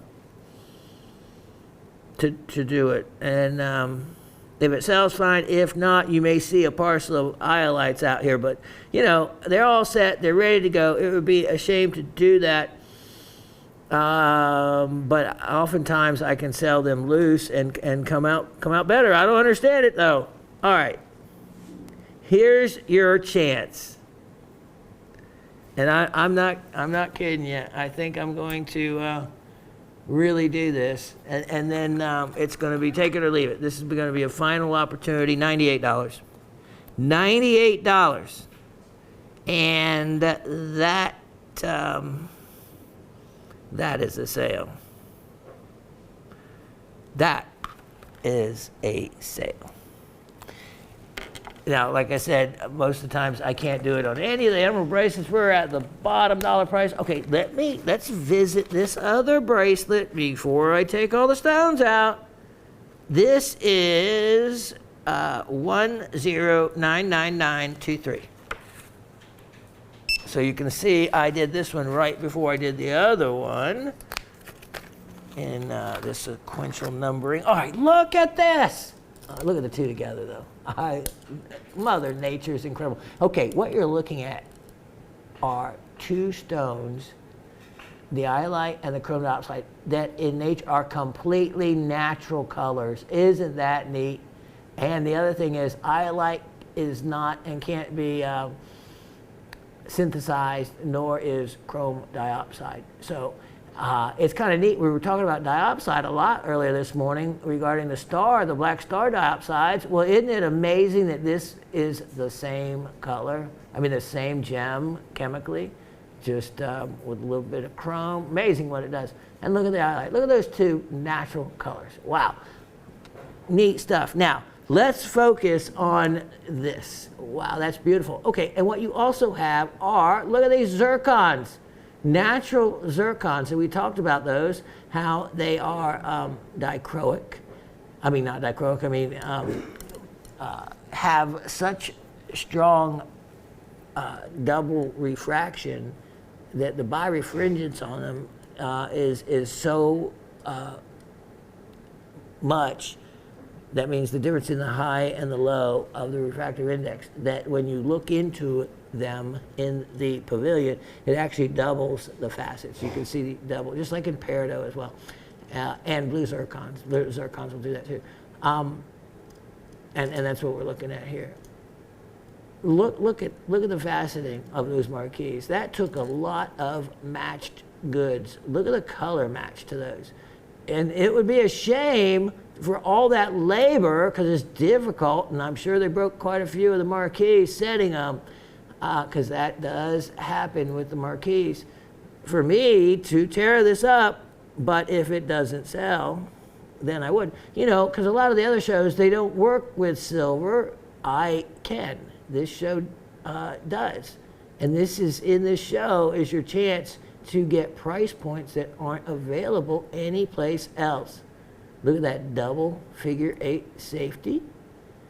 So this has all the bells and whistles. And it looks like $1 million. It really does. That is really attractive. Okay, so ready? I have a sale price on this. And I also looked up the chrome dioxide, what it's going for in the market. And, you know, the price I offered this at that no one took advantage of was a fraction of what it would be in the market. But no one took advantage of it, so I have this dilemma. I can't put it in the other shows. I don't want to take it all apart yet. You didn't want to give me the little pittance I was asking for. Okay, all right, how about this? I'm going to leave it up to you. You have that deeply discounted iolite and bracelet. I can't. Okay, $118. $118. It was $188. I'm just going to tell you, it was $188. And it was a really amazing deal there. So after the $118, you know, the way it breaks down and the way this thing works is if at that price no one gets it, it can't go any lower. For me, then at that point, it's off somewhere else, or I just I break it down, I scrap it, I take all the stones out, I sell them separately, I sell off the silver. And the thing about that is, the shameful thing about that is that where you'd normally be saving the labor getting at that price, the opportunity to save that labor is lost, because if you ever bought another piece, you would have that labor charge again. And oftentimes, especially the marquees, the labor charge would easily be the amount that I'm asking for the entire piece. So, all right, so there you have it. Now, let's keep going, because I have lots of goodies here to do still. Oh yeah, we're just getting going. 1104, 323. 1104, 323. I just need to see all of you a little bit more regularly, so at the start of the show, I can get to the goods a little quicker. Okay, hold on. This is something I do have to show you in a tray. Oh, yeah, Dave couldn't believe how small these little bags are. Now, I'm going to show you these. These, let's see, did I give you the right number? 1104, 323.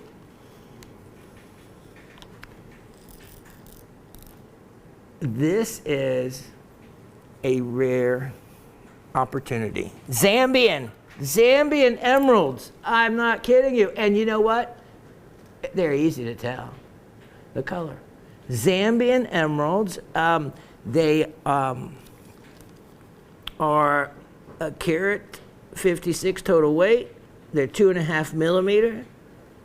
They're 19 stones and a faceted gem parcel.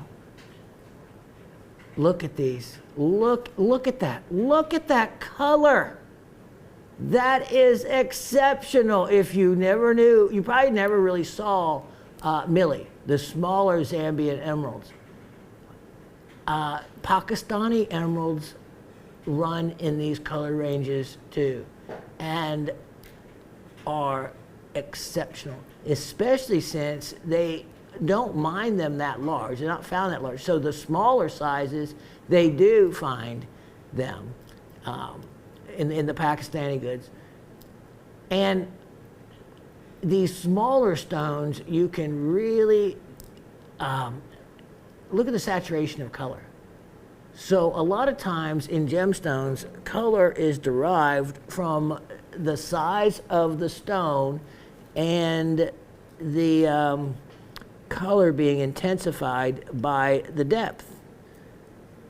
Well, when they're this small, they have to be a really good color to start with, because you don't have the advantage of the deep depths to intensify that color. So look at the cutting. Look at that. That is amazing. And these, maybe you can remember it, these were all in that one ring. And no one bought it. I had, not that I gave it that long of a chance, but I put it in, showed it to all of you first, and I didn't even take it to another show. Nope. I just decided that there was a lot of gold in it. Look at that. Look at that.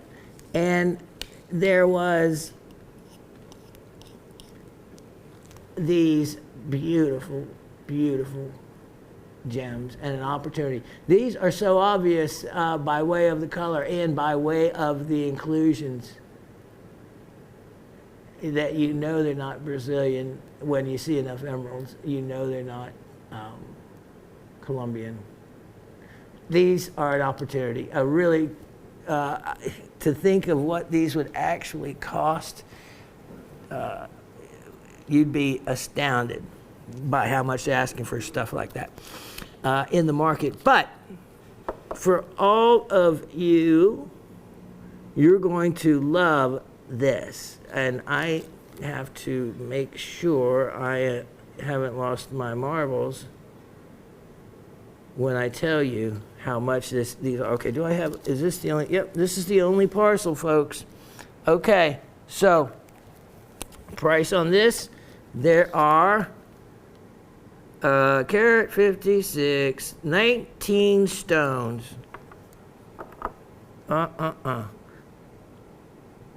19 stones, $38, $2 an emerald. That's the way to look at it. $2 an emerald, or at that, a carat 56.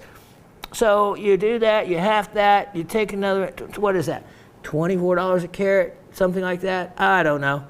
It's so minimal that that's a wow. That's a wow opportunity right there. And then look at how beautiful are. And then you'll have something that no one else does. Yeah. Okay. Let's keep going. Item 11-0-36-23. 11-0-36-23. And this wonderful gem was part of our trivia contest question.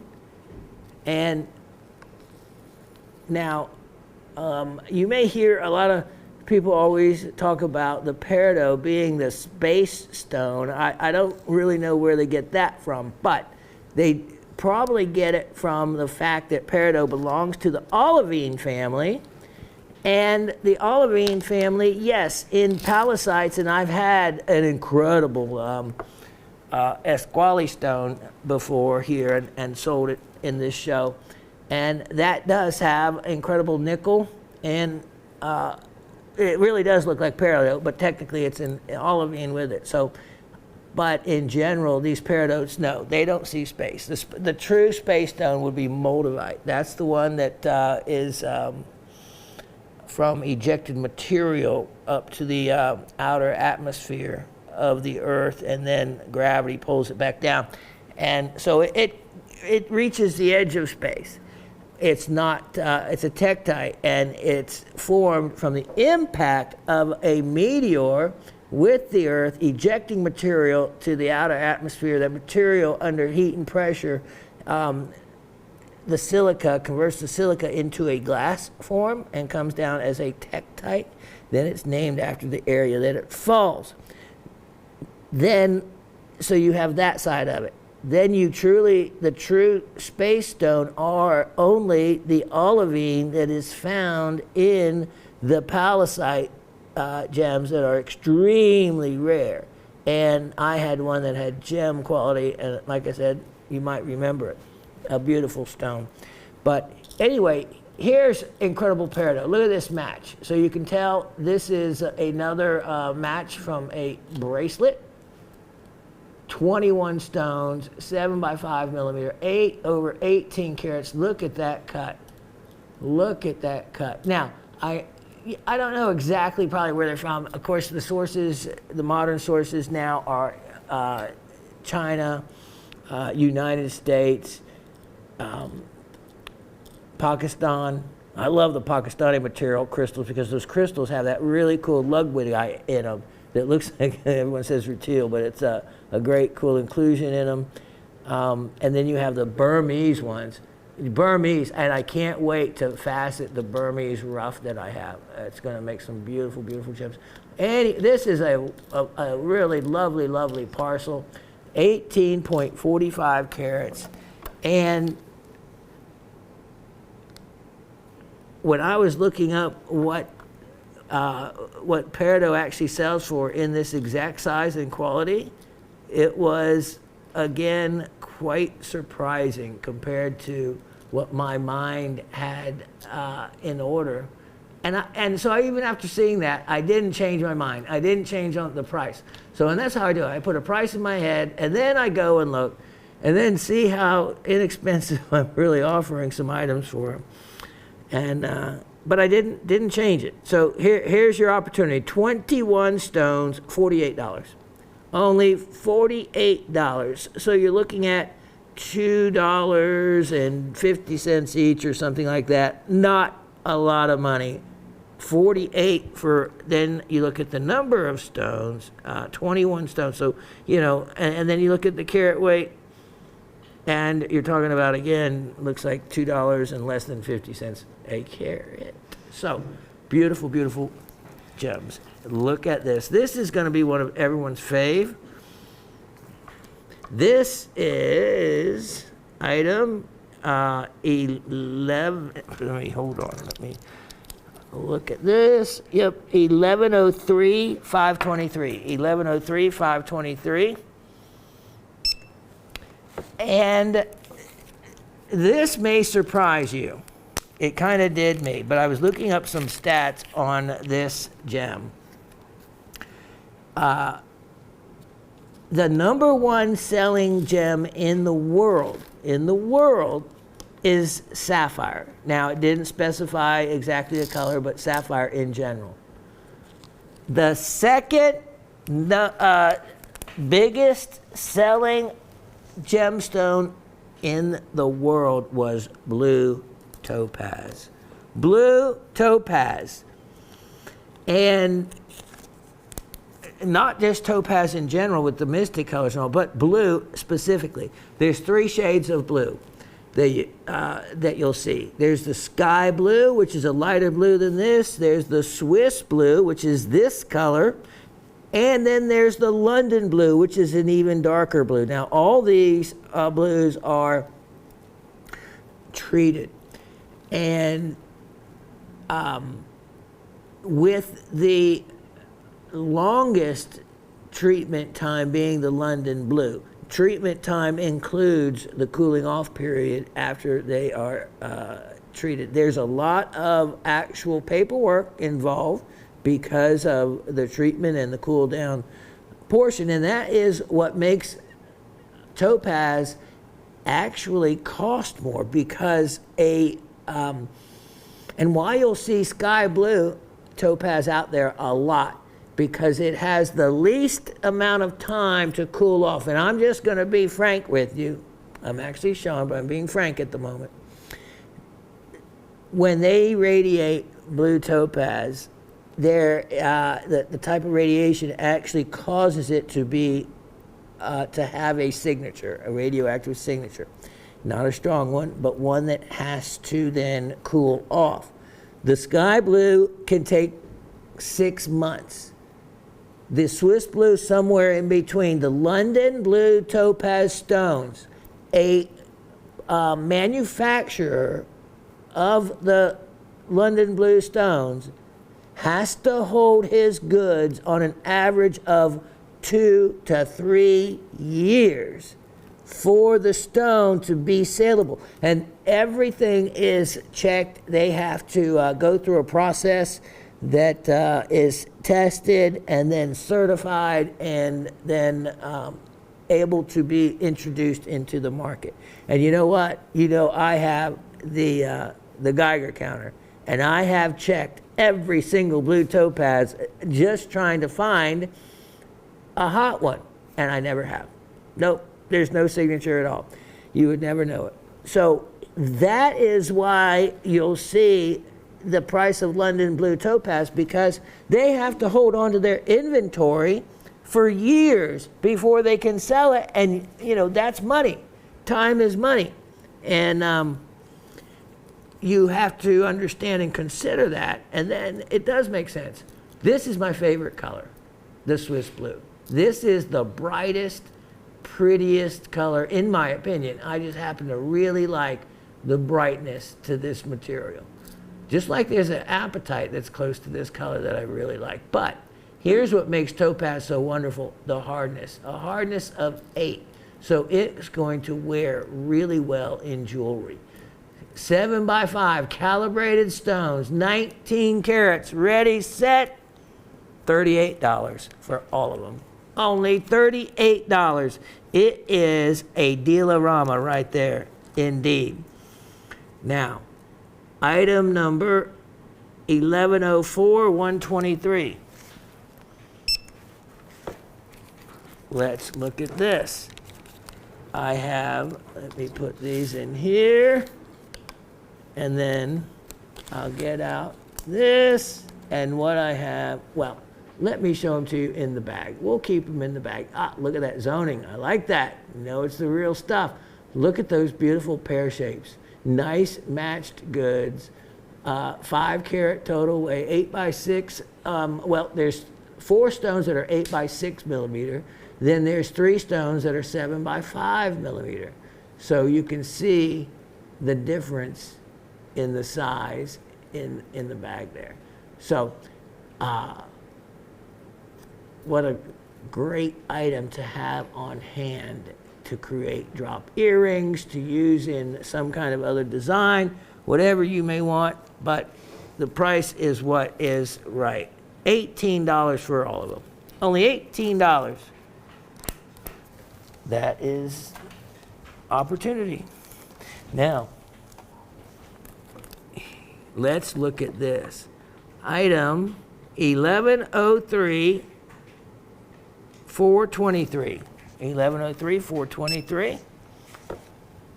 Here is something that it looks, well, I won't shoot it down, but it looks harder to cut than it is. And I don't know, I call it a frosted star pavilion. That's really what it is. Okay, so this is a genuine amethyst. Look at that. Makes a star effect. But all it is a round brilliant cut, and all they do, there we go, there's the angle, is on the main facet, they just index it 1 in from either side, and they cut a facet with a coarse diamond wheel, and they don't polish it. They just leave it unpolished. And by leaving it unpolished, they repeat the pattern all the way around, and by leaving it unpolished, it gives you that star effect. Kind of neat. 12 millimeters, 5.90 carat, $18. 18 only dollars.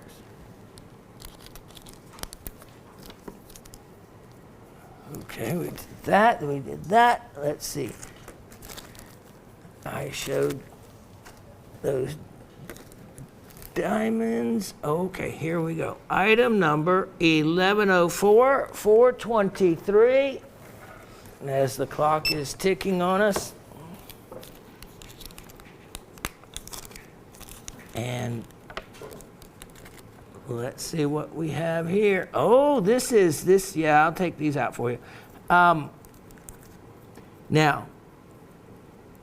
I have a whole lot of yellow and pink sapphires, but I may actually give them away at some point because of our strict quality control rules.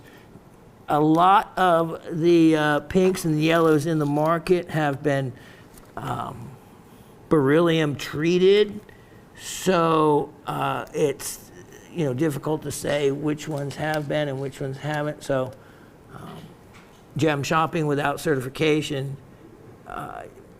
we just don't sell them. Which, hey, you know me, I'm fine. I'm up with that, down with that. However the saying goes, makes sense.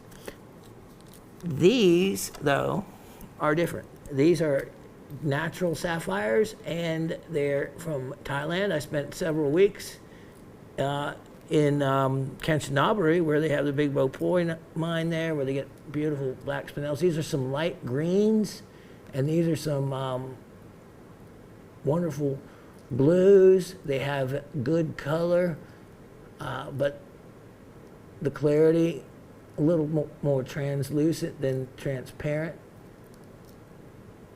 And but you see these used a lot, even in fine jewelry that requires a large number of stones, because it keeps the cost down.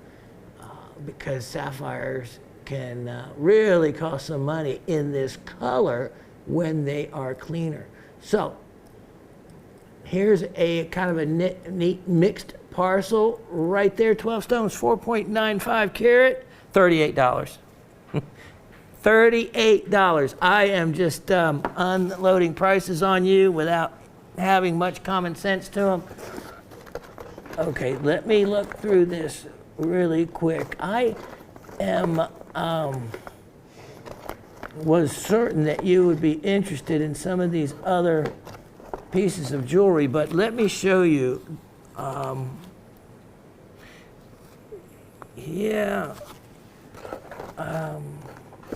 Kind of surprised. Okay, here, let's go to this. Oh, yeah.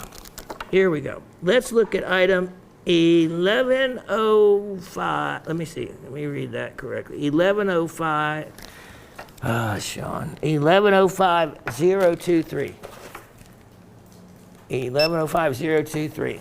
And as a celebration in general of the wonderful January birthstone of garnet that is so many wonderful varieties, I am offering something really unique and rare. It is a combination of the rare Stanley Butte, Arizona andradite garnet. Look at that. Look at the color and that beautiful crystal formation coming from the Stanley Butte area and mining district. That is a real rare beauty. Some of them will have some iridescence, but then here is the treasure. Look at the size of this, 6.77 carat. This is the coveted and desired Japanese rainbow garnet. And you have to look at these from so many different angles, because there is color that just jumps out. Look at that. Look at that right there. And you just have to catch it at just a specific angle to see it. So you just have fun. You turn it, you spin it, and look at the colors coming out.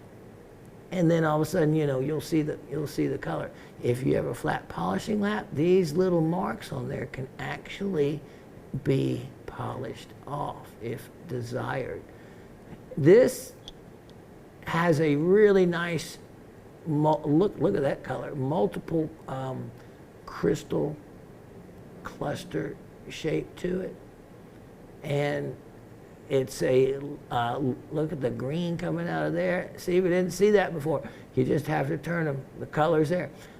This one could actually be cleaned up with a toothbrush a little bit more, and gotten that out of.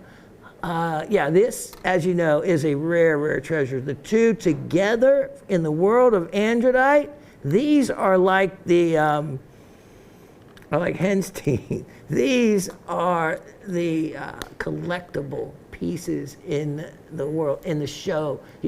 To show these two off and have both of those representing both of those. Wow, that's a jewel. And it's a jewel for a price of only $88 for the two. Look at that. And figure the price per carat total weight, $88 for both. We have only a couple moments with you, but wait, there's more. Hold on. Look at this. Okay, that's a wonderful, okay.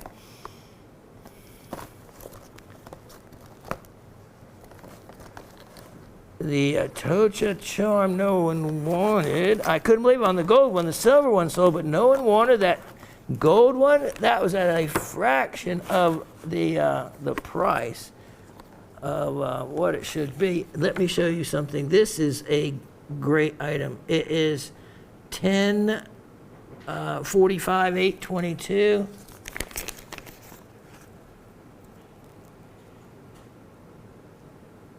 You know what? Also, just hold off on that. I don't want you to have to input that. We'll do that at another moment. This is a great choice. 1105 123. 1105 123. Now, I thought I had a pearl necklace, but I guess I had given those out because this, or a beaded necklace, these will work for any option as a pearl shortener. You might have seen these before. These are 14 karat gold. I have 4 different pieces. So if you need more than one, you can buy them. These are only big discount on these. Let me look up what the my price. Oh, yeah, hold on. The price on these are actually quite heavy and have quite a bit of gold in them.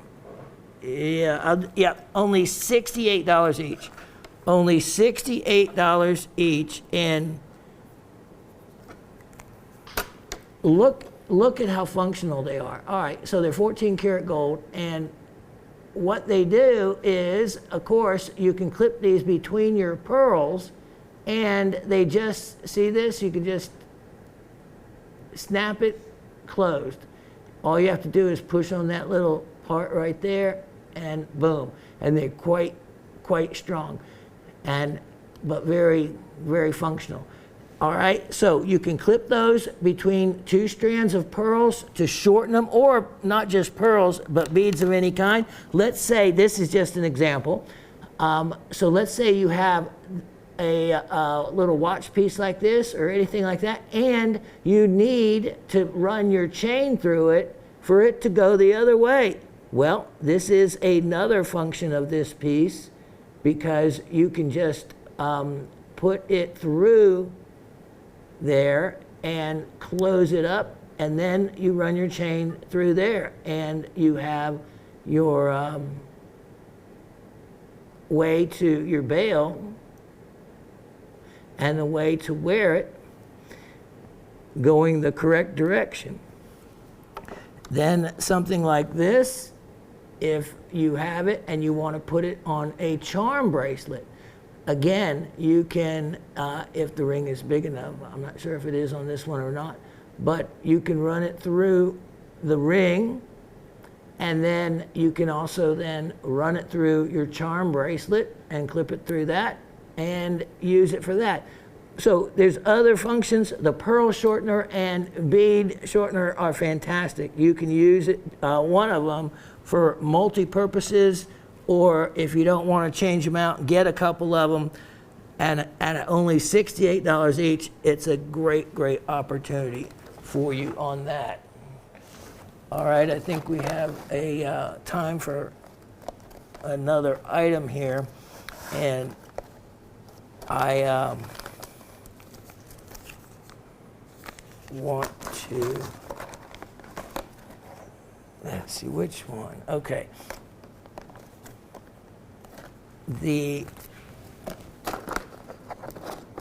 I was real surprised about the Iolite men's ring not selling, but I guess not everything is for all of you, and the jadeite piece, but hold on. Here, since we were talking about this earlier, I am going to show one and see if anybody on the second go around is interested. This is item 108, 108-4922. 108-4922, and wow, look at this. Here is your moldavite. Look at that. That is a large stone. And look at all the other gems. An amethyst, a peridot, you have a pink tourmaline, a garnet, a ring finger. And then the size of that moldavite is large. Very few bubbles, but enough to tell you it's the real deal. This is in 14 karat white gold even, so certainly thought enough of it to put it in white gold. These, I'm going to say citrine, but they kind of look like golden beryl. Another amethyst. That's okay. Just a really nice moldavite, really rare stone. Price opportunity on this, look at that. That's okay. Look at that. Okay, I normally have no room. I am going to give you one last chance on this before it goes to another realm, which will absolutely sell this piece as quick as they get their hands on it, because they're just not available. I'm going to make this only $377. It's 14 karat gold. The moldavite alone, if you haven't priced moldavite lately, well, believe me, there's a single source to it, of course, right? No other place to find it, and that pretty much tells the story. We don't want another, what it would take to create more could be quite impactful and dangerous to the world for the impact crater. So with that one, we are going to call it a show, and I will be back with trivia in just a moment. Okay, it's that time. So remember, we just do the trivia for fun. No one has to answer it, to leave a comment. Please feel free to comment one way or the other. I see there's a large number of you viewing, and we just still have the small group of you commenting and getting in on those wonderful. It's not like I'm giving away I'm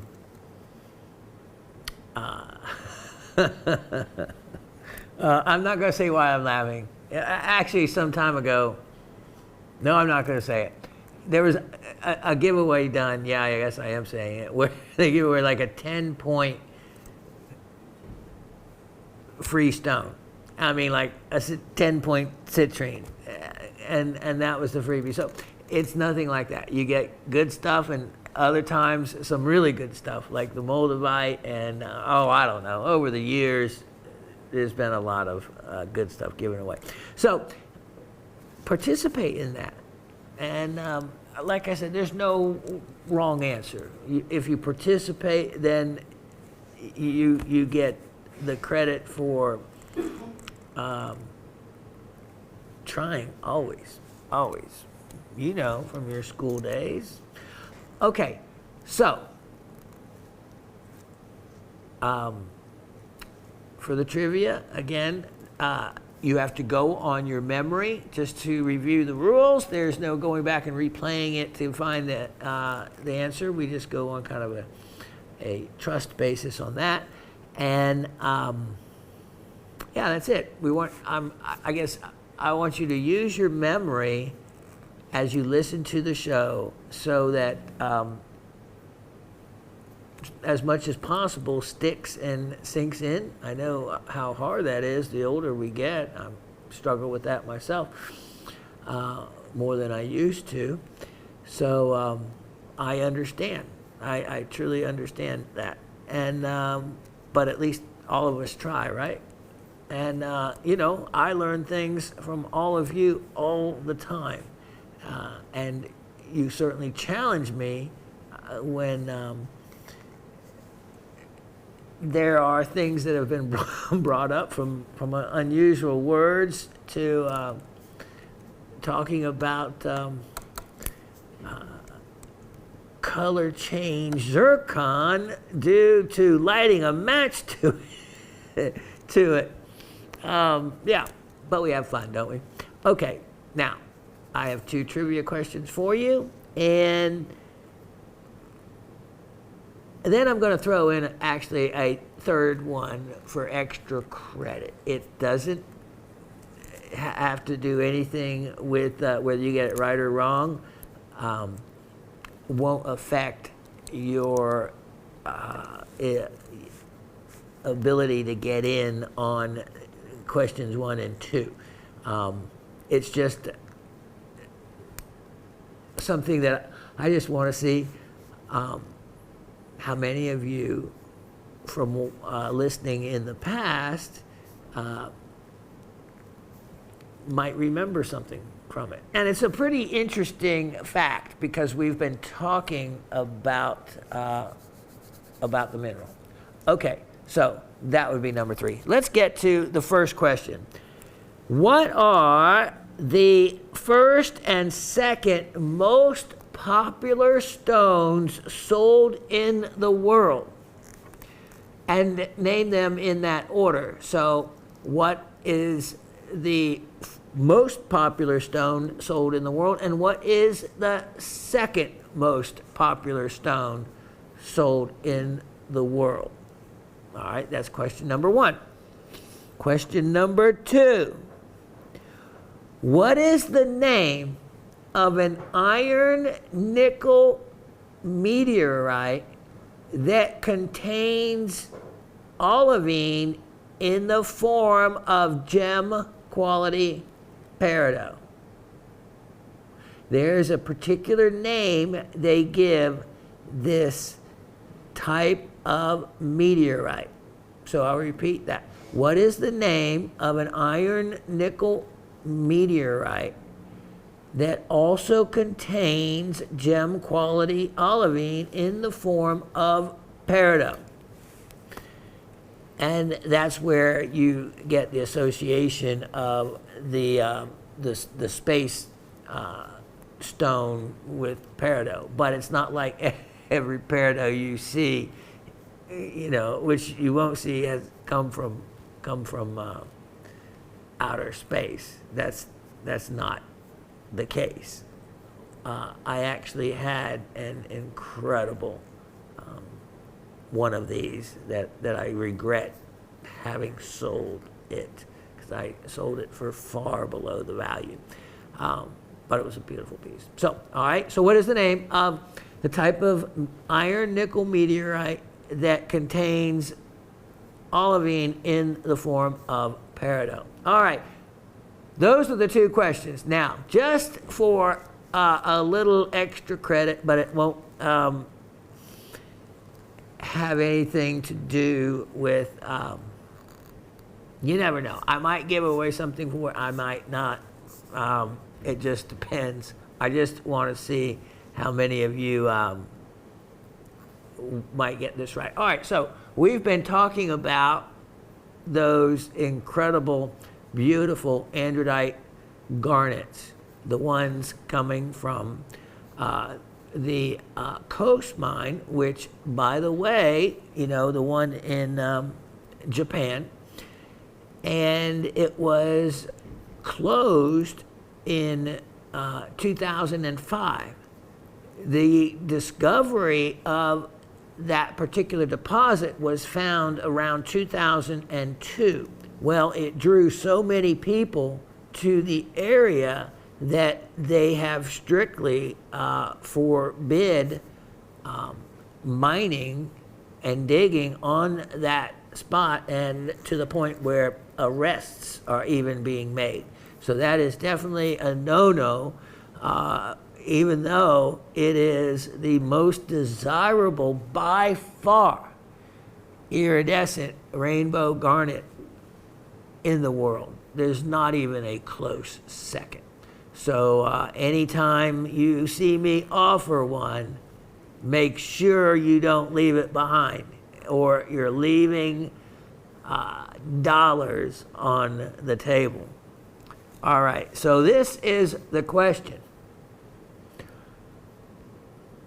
The garnet deposit was not very large at all. It was like 9 meters long, 3 meters thick kind of thing, and like 3 meters deep. It was just kind of a bar deposit. And but the deposit was found on the surface of another mine. What were they mining? So let me rephrase this in another way. What was the primary mineral they were mining where the deposit of rainbow iridescent garnets was later found on the surface near the mine? That's, I guess, about the best way I could put it, since I haven't really been there to see exactly how far away. But I do know that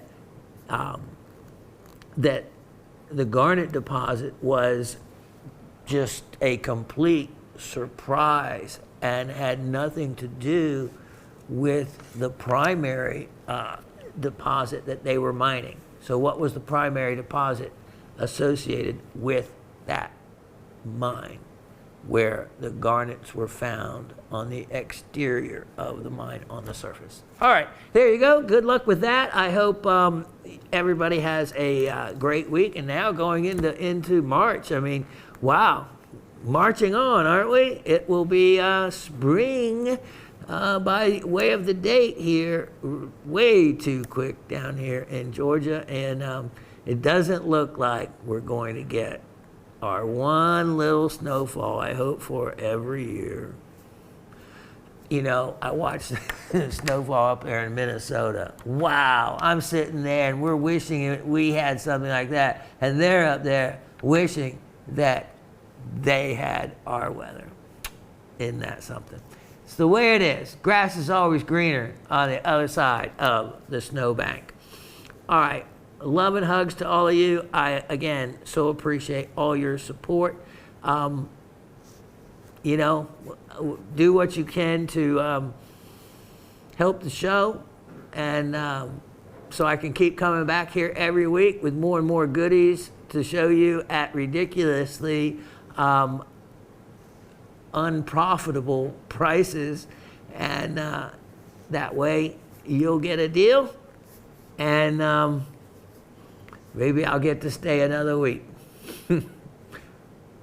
God bless you all. Stay safe, and I'll see you next Monday.